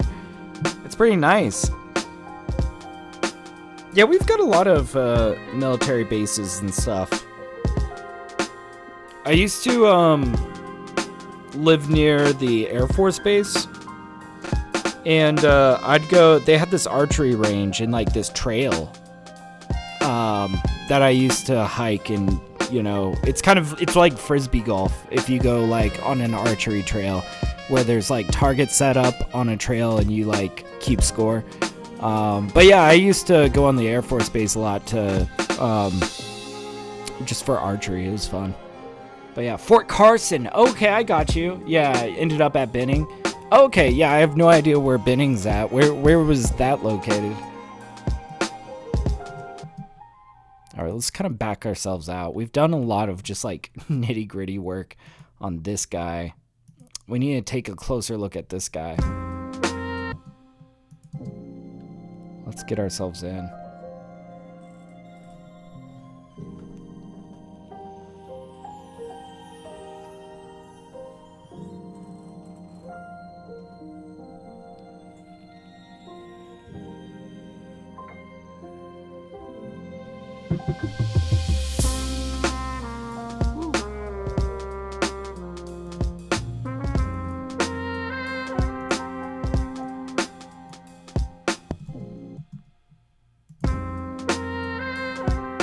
This guy's very clean, very nice. But yeah, Georgia, 30 minutes south of Atlanta. Okay, gotcha.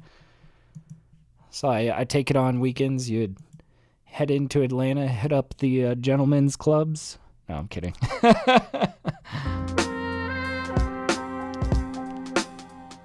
Did your training in Oklahoma? Okay, gotcha. Yeah, was there a place that you were stationed that you enjoyed the most, or? Yeah, Signature says thank you for your and thank you as well, man.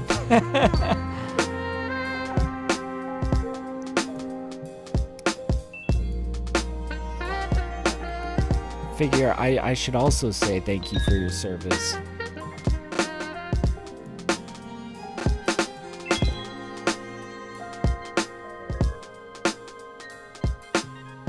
But yeah, he says I would do it again. The military was fun. Oh, hell yeah. Right on, man.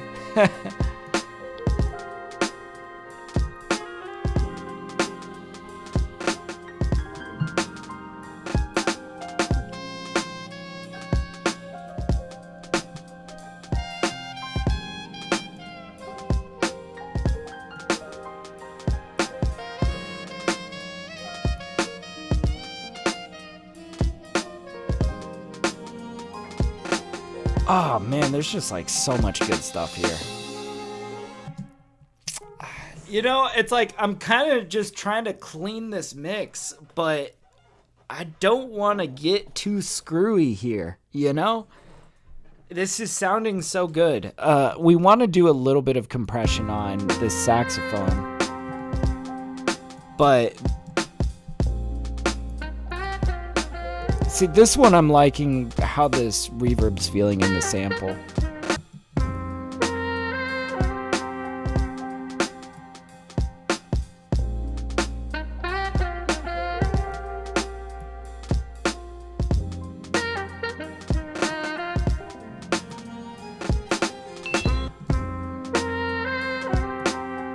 There we go. But yeah, Mars says they sent us to Savannah, Georgia to do some training ops with generals. Right on. He says, I stole a bus and took the soldiers to a strip club. What? The fuck? The higher ups laughed their asses off when they found out. Oh my god, Mars. That's quite ballsy, man. Oh, jeez. Oh, man. Dude, whoever was in charge of those buses, keeping track of those buses, like, I'm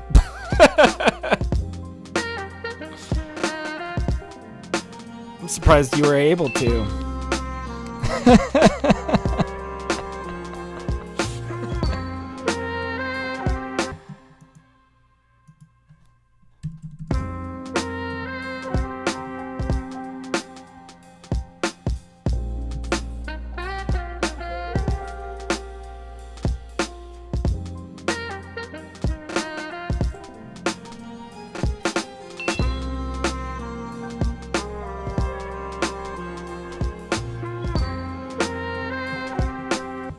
might want to lift these strings a bit above where like the Rhodes or the piano and all that is hitting, you know?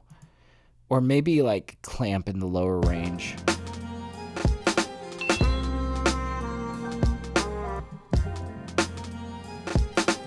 Yeah, so we can clamp down here a little bit. Get rid of some of this low end stuff that we don't need.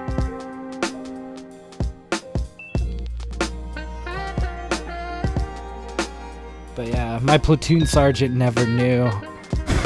Oh my god. Dude, Mars, you're crazy, man.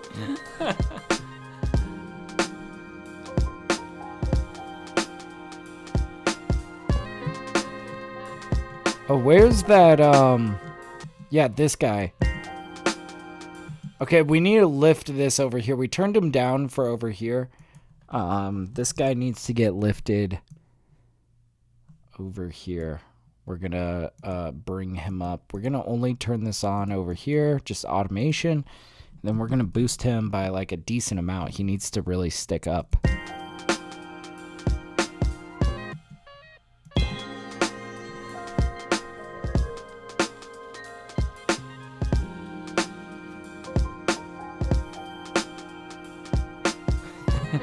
Yeah, Mars is like, those guys deserved some fun after that off. Hey, man.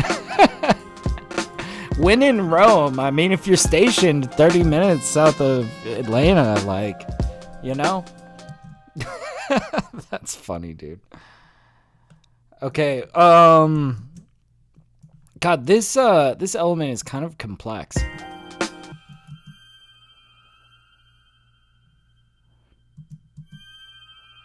Yeah, I wanted to kind of like lift some of these swoops.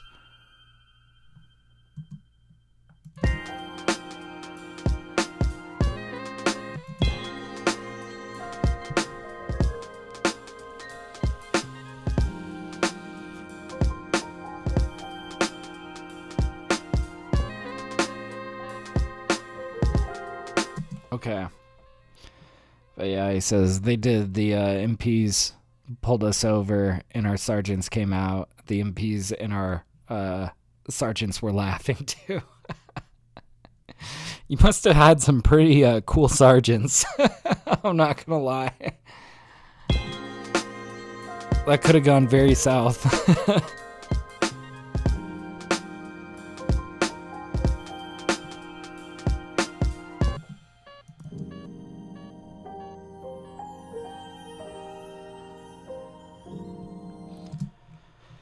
Okay, guys, we're starting to dial in pretty nicely here.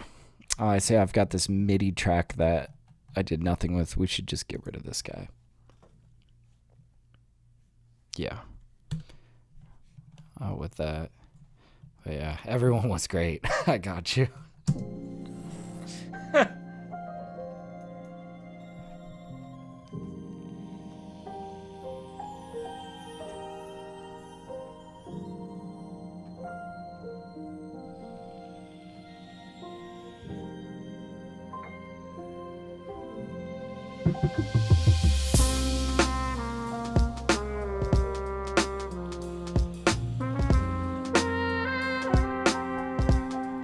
Oh, gotcha. Yeah, he says it was on our way back, though. We were already on the fort.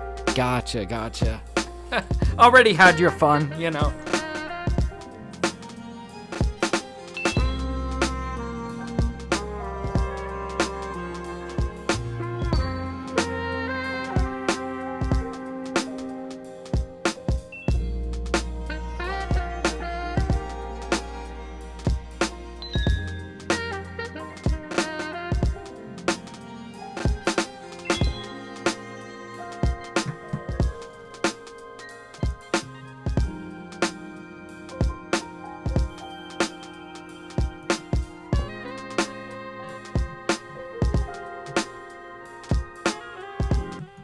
God, I like this section here with like,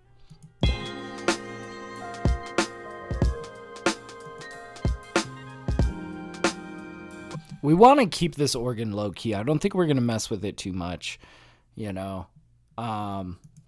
This flute's kind of buried. That's okay, though.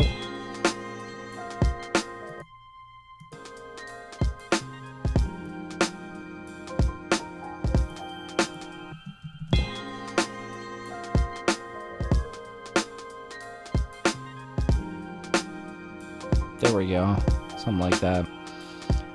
But yeah, he says, I have some great stories from the military. Like the time we convinced an idiot master sergeant that his wife was calling on the radio in the field. What?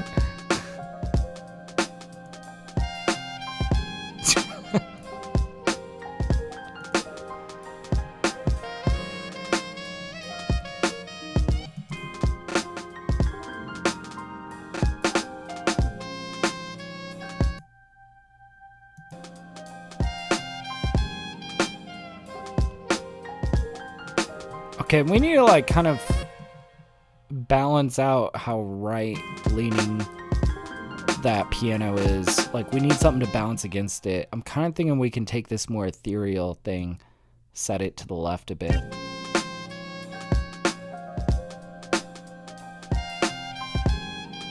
Oh, that feels cool.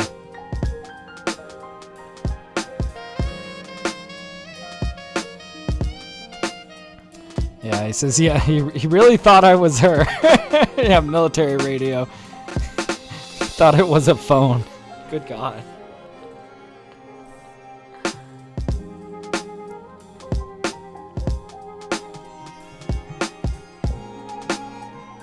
Okay, these need to be brought up slightly.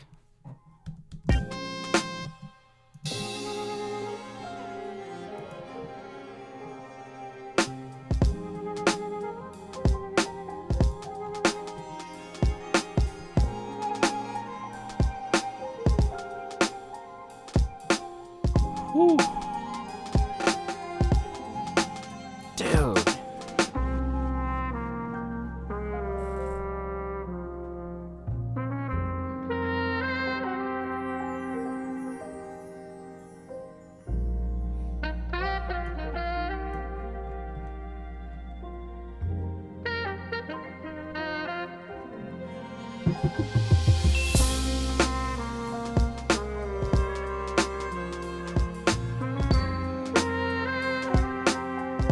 Man, we really, like, considering how much was in this track, we didn't, like, touch a whole lot, right? Part of it was just, it felt really good in how everything was sitting just from the production alone, right?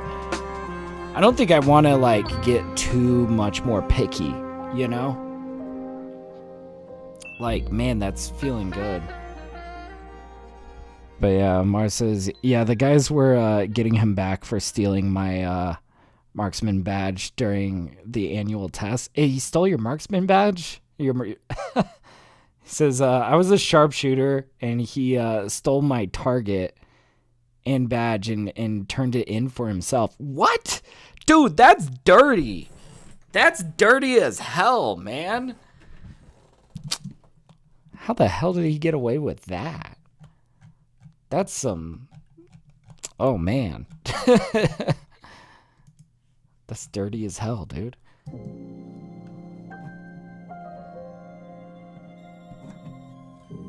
Were you, like, shooting next to him during your marksman test?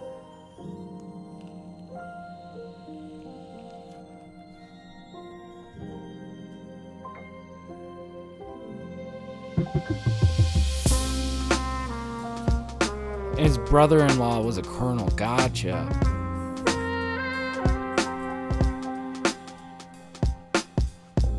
Couldn't fight back. I got you.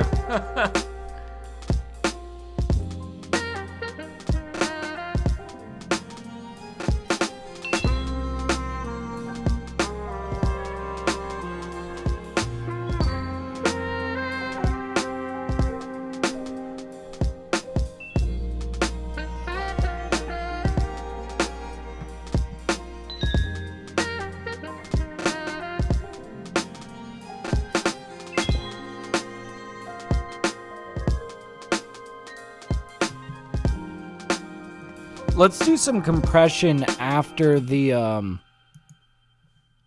we've got like this pretty massive reverb on this guy. I kind of want to turn up the compression or the reverb.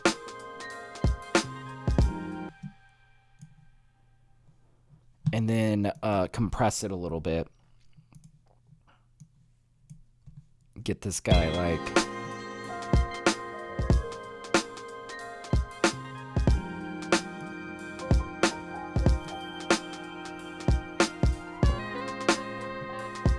Woo! That's cool. We'll turn this down a little bit now.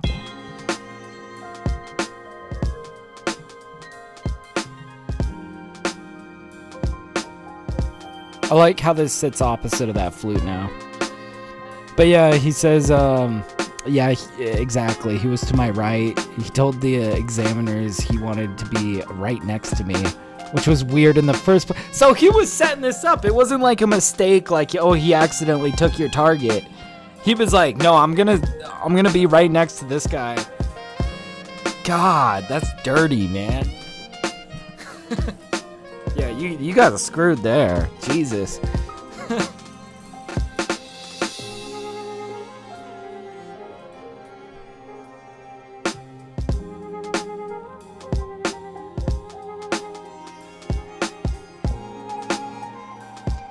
Yeah, Signature says, I've known a few people like that, yeah.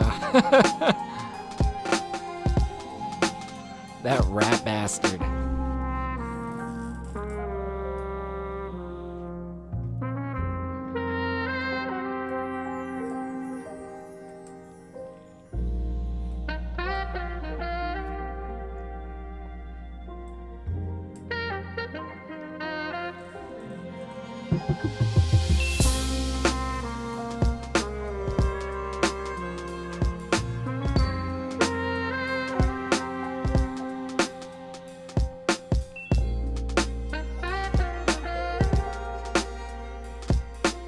But yeah, you'd been trying to get into sniper school and it ruined your score. That sucks, man. That sucks. What, were you left with his target if he took yours?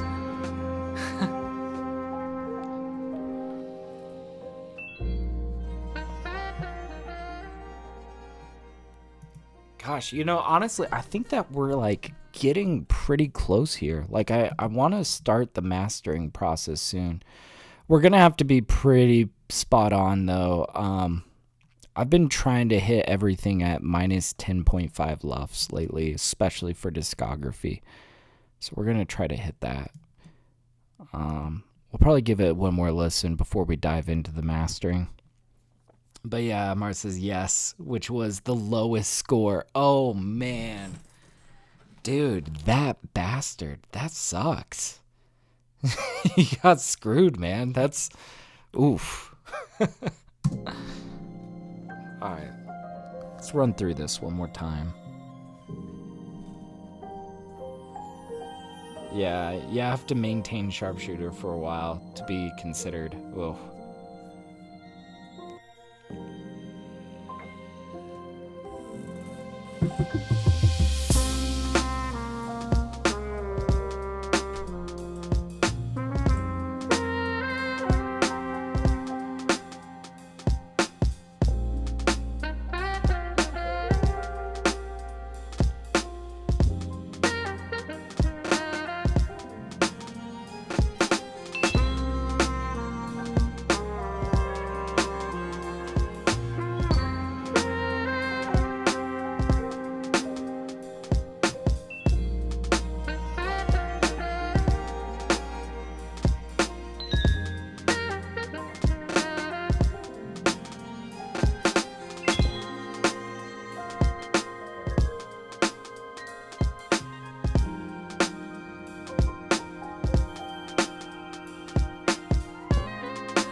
Just nudged up that saxophone one.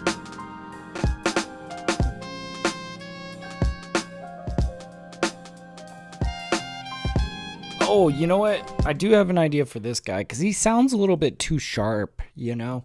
I was kind of thinking maybe we could pull out like this vinyl filter.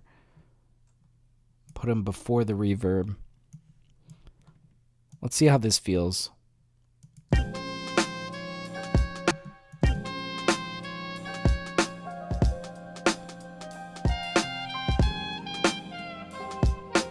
Oh, that's much better. That is so much better. Okay. But yeah, Marta says it shows you how easy it is to lose the ability to become a sergeant or go into specialized recon field. There are greedy people out there. No, I gotcha. Yeah, it says my ultimate goal was to become a pathfinder and chief warrant officer. Okay. Yeah, I have no idea what that means. So, but yeah, he says it was the perfect job for me. Damn, you got robbed, dude. That's brutal. Oh man, I should also ask, because I know the military also pays for your schooling afterwards. Did you end up like getting a degree afterwards, or were you just chilling? Or are you still in? I honestly don't know. I should have considered that.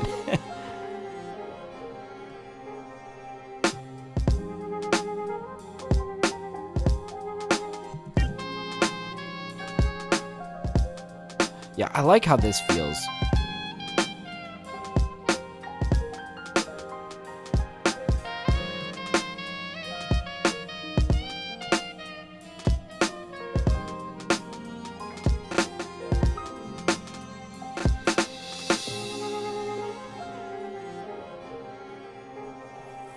That moment right there is gonna be so good. Okay, yeah, you left in 2000. Right on, man.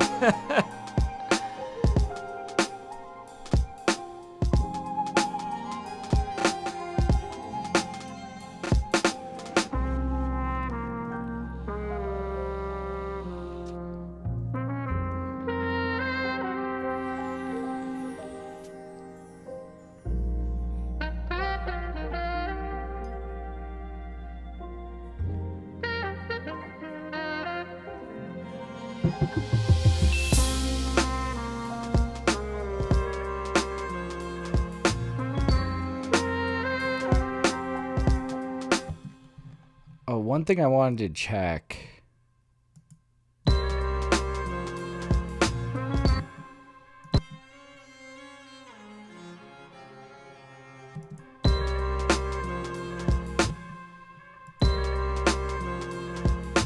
Oh, so here's something kind of slick that I just noticed about this mix that I think is going to make this a lot better.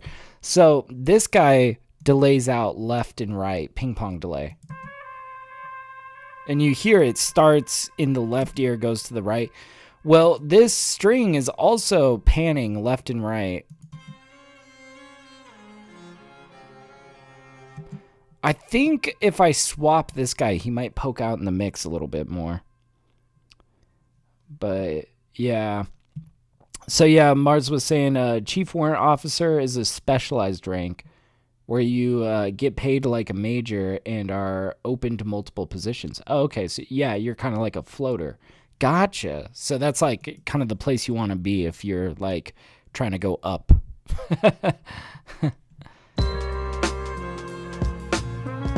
Yeah, so let's try swapping these. I'm curious if this is going to help poke that out of the mix a little bit more.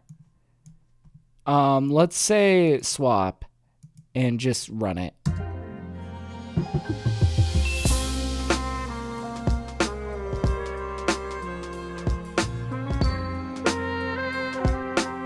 It's super subtle, but I feel like that kind of helps it be heard more.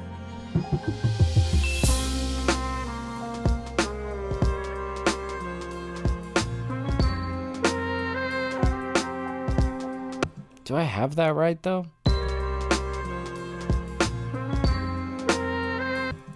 Yeah, they're a little bit off from each other anyways, but, you know. But yeah, it takes you out of the rat race. You're kind of untouchable. I see. Okay. Man, that's just brutal. Definitely sounds like you got robbed, man.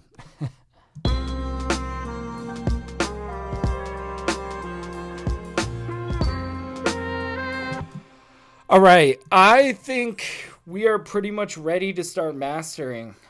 Oh, man. And we got to be kind of careful with how we master. Let's give it one more listen through. I'm going to save this. And we'll see.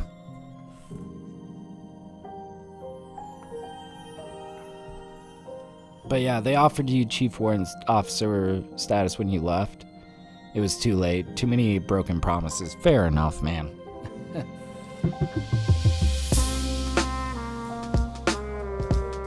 Would have worked under a Chief Warrant Officer for 2 years. Oh, okay. Gotcha.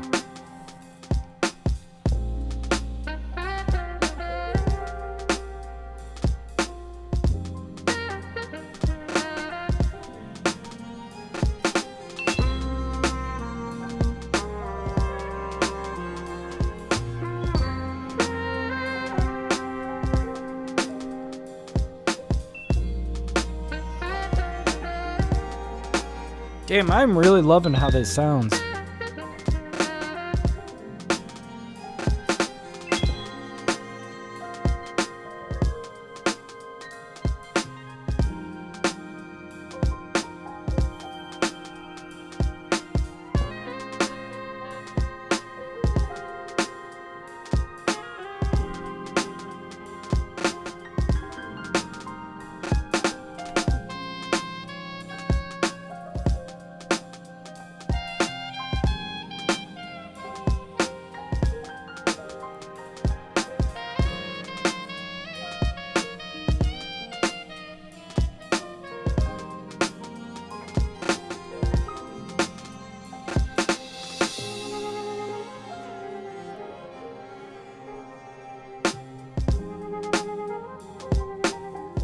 Man, I can't wait to start running this through a compressor. Start seeing how that glues together.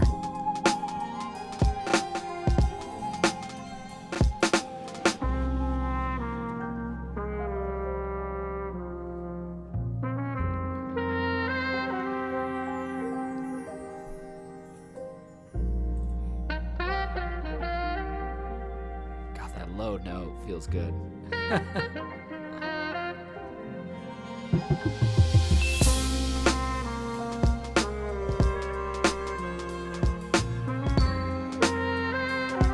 Okay, I think we're ready to begin the mastering process. Let's pull out our Shadow Hills master compressor.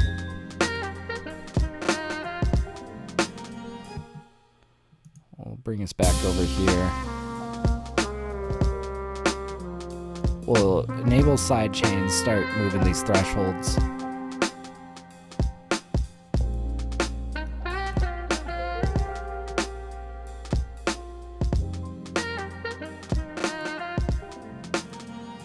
I don't think we want to go too crazy with our compression.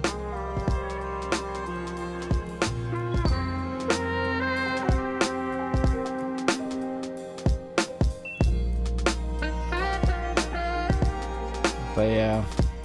Chocolate's like, you must dream about compressors. Yeah. Kind of do.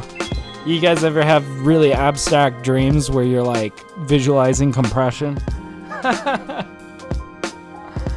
Hell yeah. Mars says, I love this song, dude. Hey, thank you, man. I appreciate it. Yeah, this is going to be coming out on all platforms.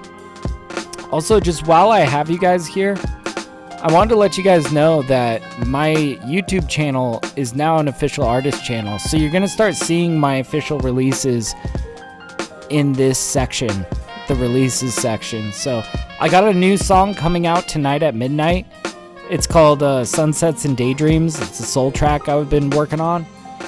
But yeah, I'm an official YouTube artist now. So my YouTube channel might look a little bit different. Notably, this nice little badge with this music note here shows that I'm a real artist. I'm a real boy.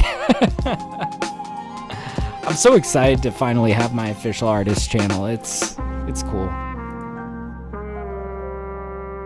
Anyways, dude, this is sounding great. I like where this compression's at.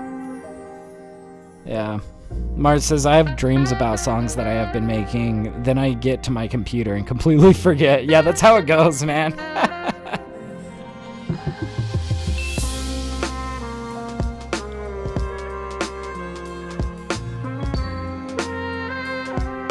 Oh, man. Okay, I can't wait to hear how this sounds fed through the tape recorder. So let's pull out Oxide. Ooh.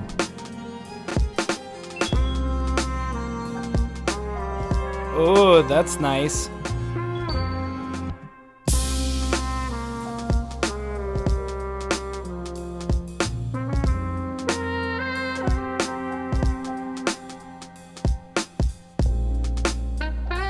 Oh, that bass note. Okay, yeah.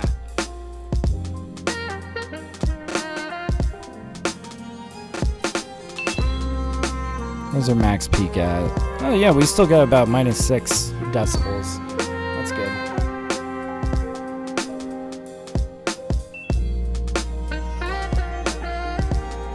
Okay, we're gonna be pretty sparing with our saturator. Let's pull out Little Radiator. Of course, it sounds immaculate at full blast. What am I don't want to get too, like...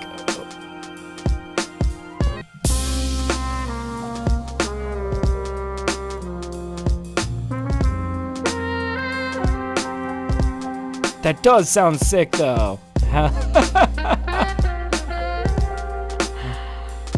You can feel the thump. Good, good. Oh no, I was afraid to do too much saturation, but this is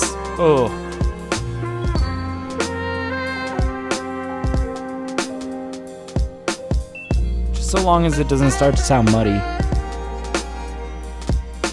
Let's pull out our 610 preamp.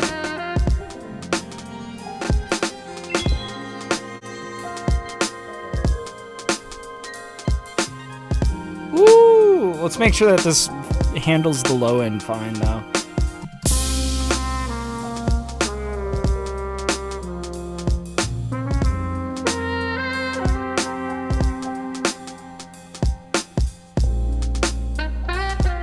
Ooh, that sheen on the hats. Yeah, it's feeling good. It's crystal. Oh man, yeah. No, this is feeling good. The strings sound so nice now.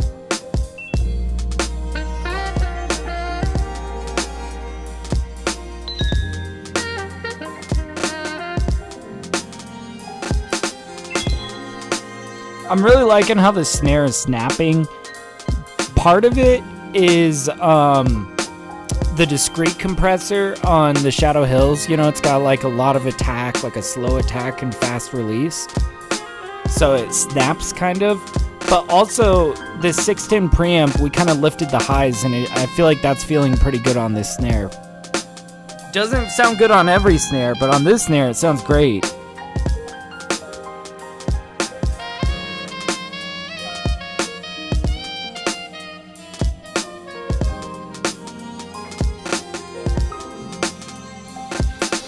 It's awesome, thank you, man. Oh, shit.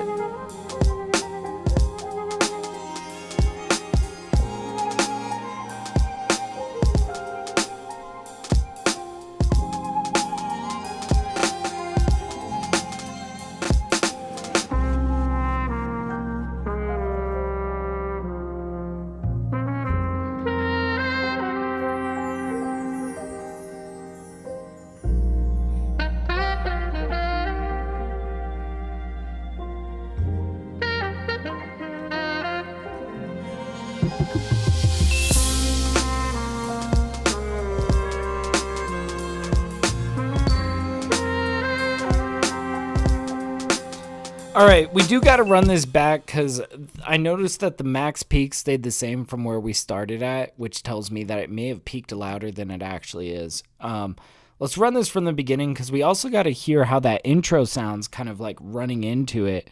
Yeah, interesting to A-B it to when you started it. Okay, so yeah, we can A-B just like all of our work if you want to hear what it sounds like with, like, here. We're going to turn everything off.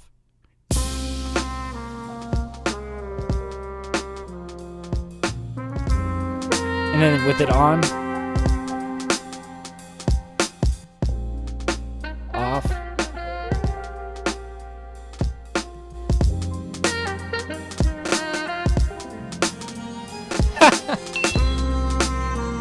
Dude, yeah. No, this is doing so much work here. This is doing so good. Okay. Let's hear it through the intro, though. See what our max peak is actually at.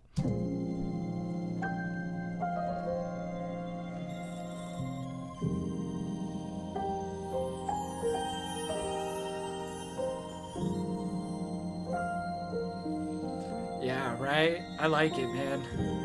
I like this little setup before I go into my limiting.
We're all smoking. Fair enough.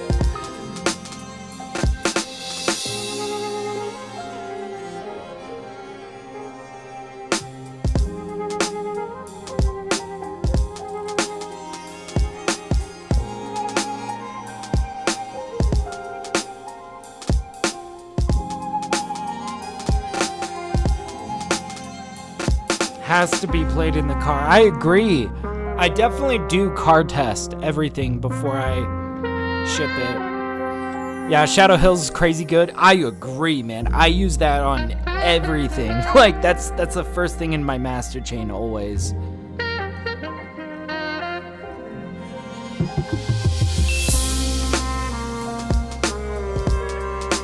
Yeah, it really makes these drums snap in a very satisfying way.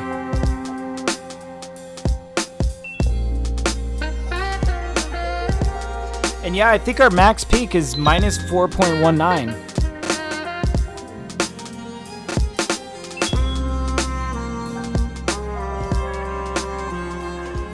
Yeah, it's soul-wrenching. Love that sound at the bottom. Oh yeah, that bass, that upright. And you see, this is one where we doubled up on the oxide tape processor, and I feel like it makes that, yeah, it's the vibrato. So that's exactly what this tape processor is doing, right? This is what I mean by, you know, oxide tape recorder gives so much character to the low end, right? I have it on the bass itself, and then we have another layer on the master, right? And what it does in that low end is what you're hearing is a little bit of like tape flutter of the plugin getting slightly overwhelmed by the bass volume, right? And it just kind of emulates what tape does when you overload it with like bass, and it kind of gives this interesting sort of like flutter feel to it. Oh, it's so magical, man. I love it. And it feels great in the car too. Like that, I think is where it really shines the most, is it just like, you know, when you're listening on a system with like some really nice low end speakers that are capable of really picking that up and delivering it, you know. God, it's so good. Okay, so minus 4.19. We're going to boost this by 4.19. Guys, stream is about to get louder by 4.19 decibels to be exact. That's all good. I don't think I'll turn it down this time. I think we're just, you know, it's the last track. We're just going to get this loud and sounding immaculate. Okay, and we're going to slap a limiter down on the other side of it just to kind of catch anything that might toe its line. Oh, it's itself over the line. Okay. And let's also throw down our loudness meter just to take a peek at where we're at LUFS wise. All right, here we go. So yeah, this is gonna be louder, guys. I gave up on Lords of the Fallen. Oh, fair enough. Fair enough, dude.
God, dude, you're a blessing.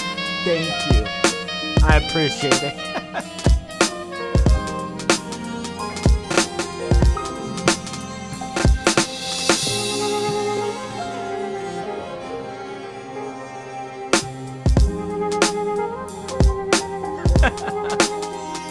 Thank you, Signature.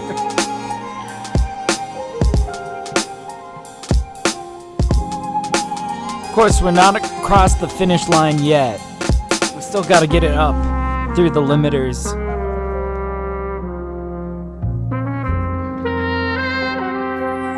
Oh, dude, I cannot wait to release this. Guys, this is going to be on an EP, okay? And I'm going to drop it as a single 2 weeks before I drop the EP, okay? So you guys are going to get this 2 weeks sooner than the full EP, but I hope you guys enjoy the full EP when I drop that, you know? It's going to be good. I can't wait.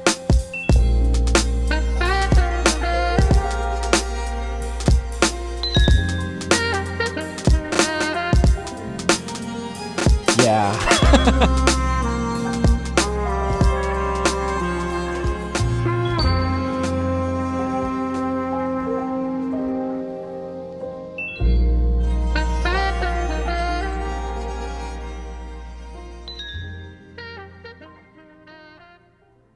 Oh my God. This has no business being this good. Oh man. Sometimes I make music and I just think to myself, like, this is so good, like I have no business. A goofy guy like me should not be hitting this good with some of these tracks, man. This is like, oh, it's so dramatic. It hits me. It hits me in the soul, man. I just love it. Yeah, can you play it one more time? Oh, 100%. We're about to start pushing this through limiters. So this is going to get louder, and we're going to have to hear this a couple more times. Oh, we're going to have to. I'm so sorry, guys. But we're going to listen to this a lot as we dial it in closer and closer to minus 10.5 LUFS. Yeah, Gene's saying the feeling is so melancholic smooth. Oh, yeah, totally, man. Totally. All right, we got to pick one of the loudest parts of this track. I think we're going to do right on this first drop in with the cymbal crash. And let's run this. So guys, loudness warning, this might jump up in volume. Just letting you know, this might be kind of hard on the ears. All right, let's run it.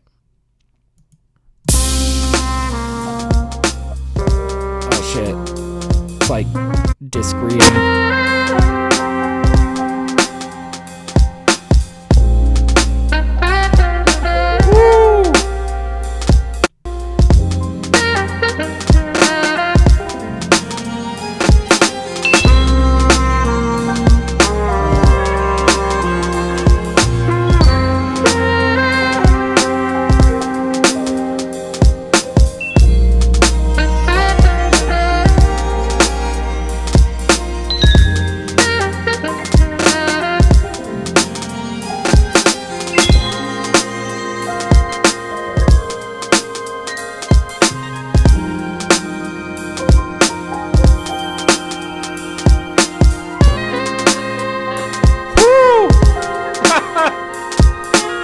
actually worked out pretty well.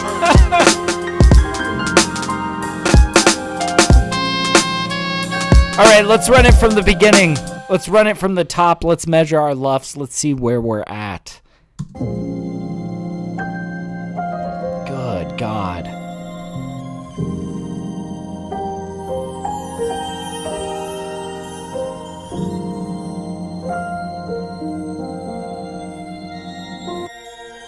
Oh gosh, come on guys.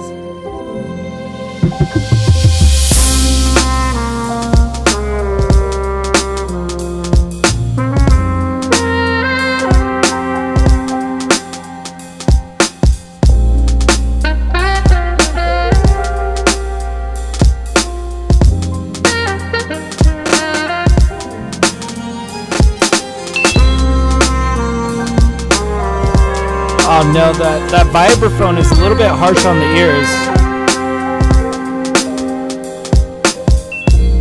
Might have to go fix that.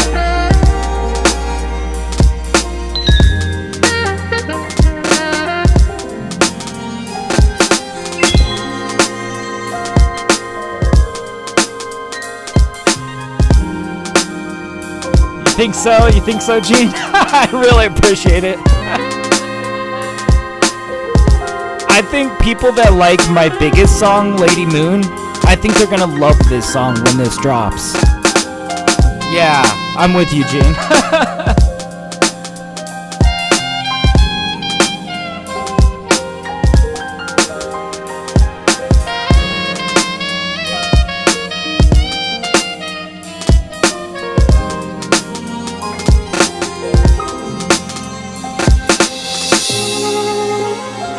Yeah, Mar says, yeah, I bet it does now that I think about it.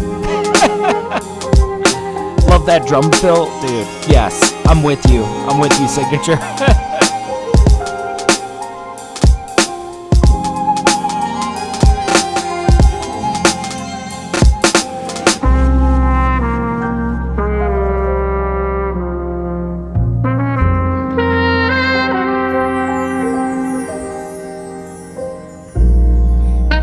Art cover. Oh, you're right, Gene. I gotta really throw myself at the art. I might make multiple mock-ups.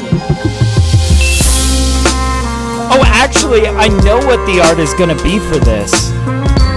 It's a secret, though. It's a secret. Now that I think about it, yeah, I've got the artwork for the EP picked out. I think you guys are gonna dig it. It's sick.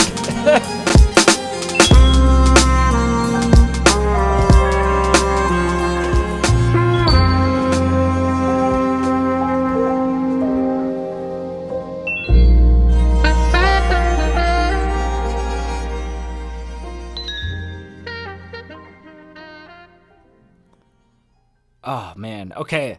Minus 11.2. We got a little ways to go. But I've got to go back and listen to the vibraphone real quick. We might have to just slightly adjust this. I don't want it being too harsh on the ears if we're, like, listening to this super loudly, you know? This just kind of came in a little bit too hot, you know? So, like, let's hear this. Yeah, that right there is just, like, too much.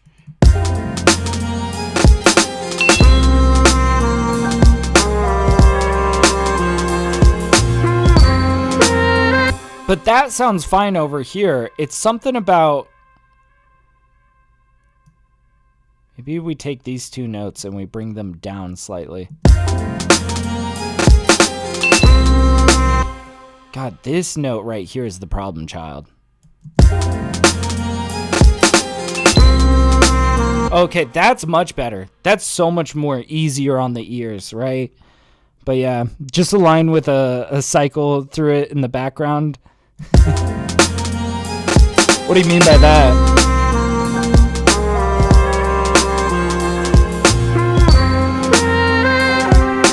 Anime sword. Oh, yeah.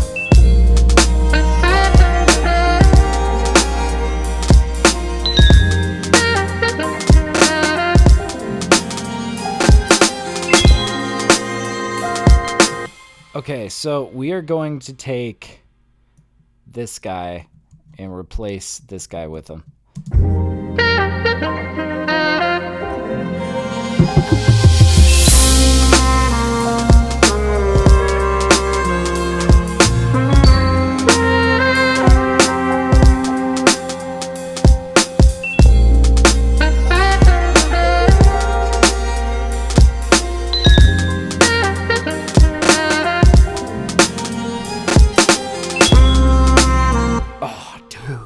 This is so good. Okay, now we've got to go back to our maximizer.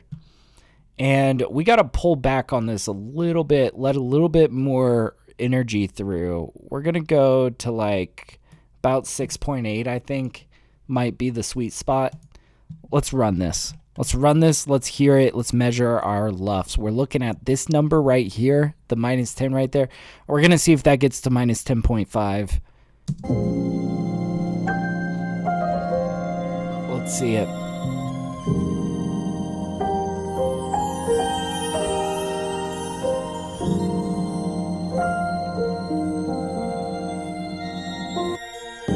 Oh gosh, it keeps loading.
Oh, spot on!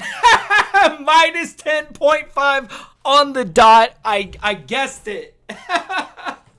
Let's go. Oh, man. Oh, well, guys, I can't leave you on that. We got to hear it one more time. We're just going to run through this one more time. -10.5. I'm super happy with this version. I don't even think there's going to need to be a V2, but I've got to card test this. I got to test it out on all the different systems. Let's just run it one more time. Thank you guys so much. This is like, let's run it one more time just for shits and giggles, man. This is so good. All right. Oh.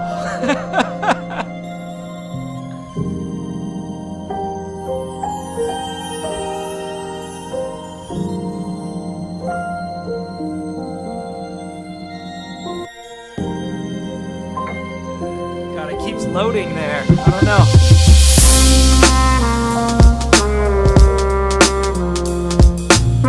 Yeah, chocolate, I'm with you. Smart.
feel you on that. Everything is expensive these days.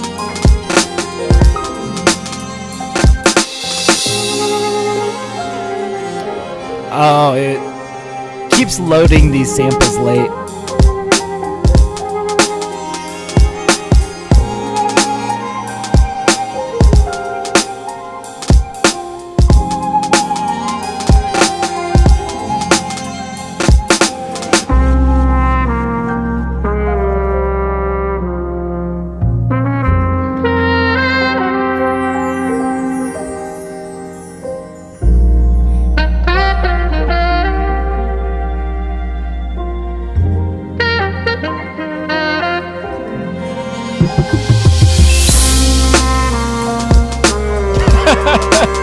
I feel you, Mars.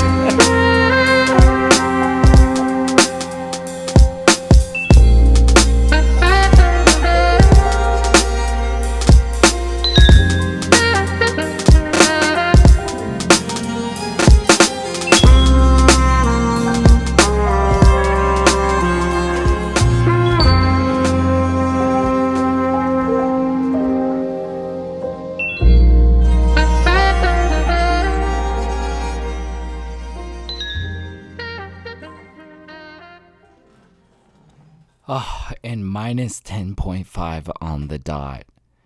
God, man, thank you guys so much for hanging out for this mixing session. We got something really beautiful here. Like, I cannot wait to put this out. So, real quick, I just wanted to remind everybody, I've got a new release coming out tonight.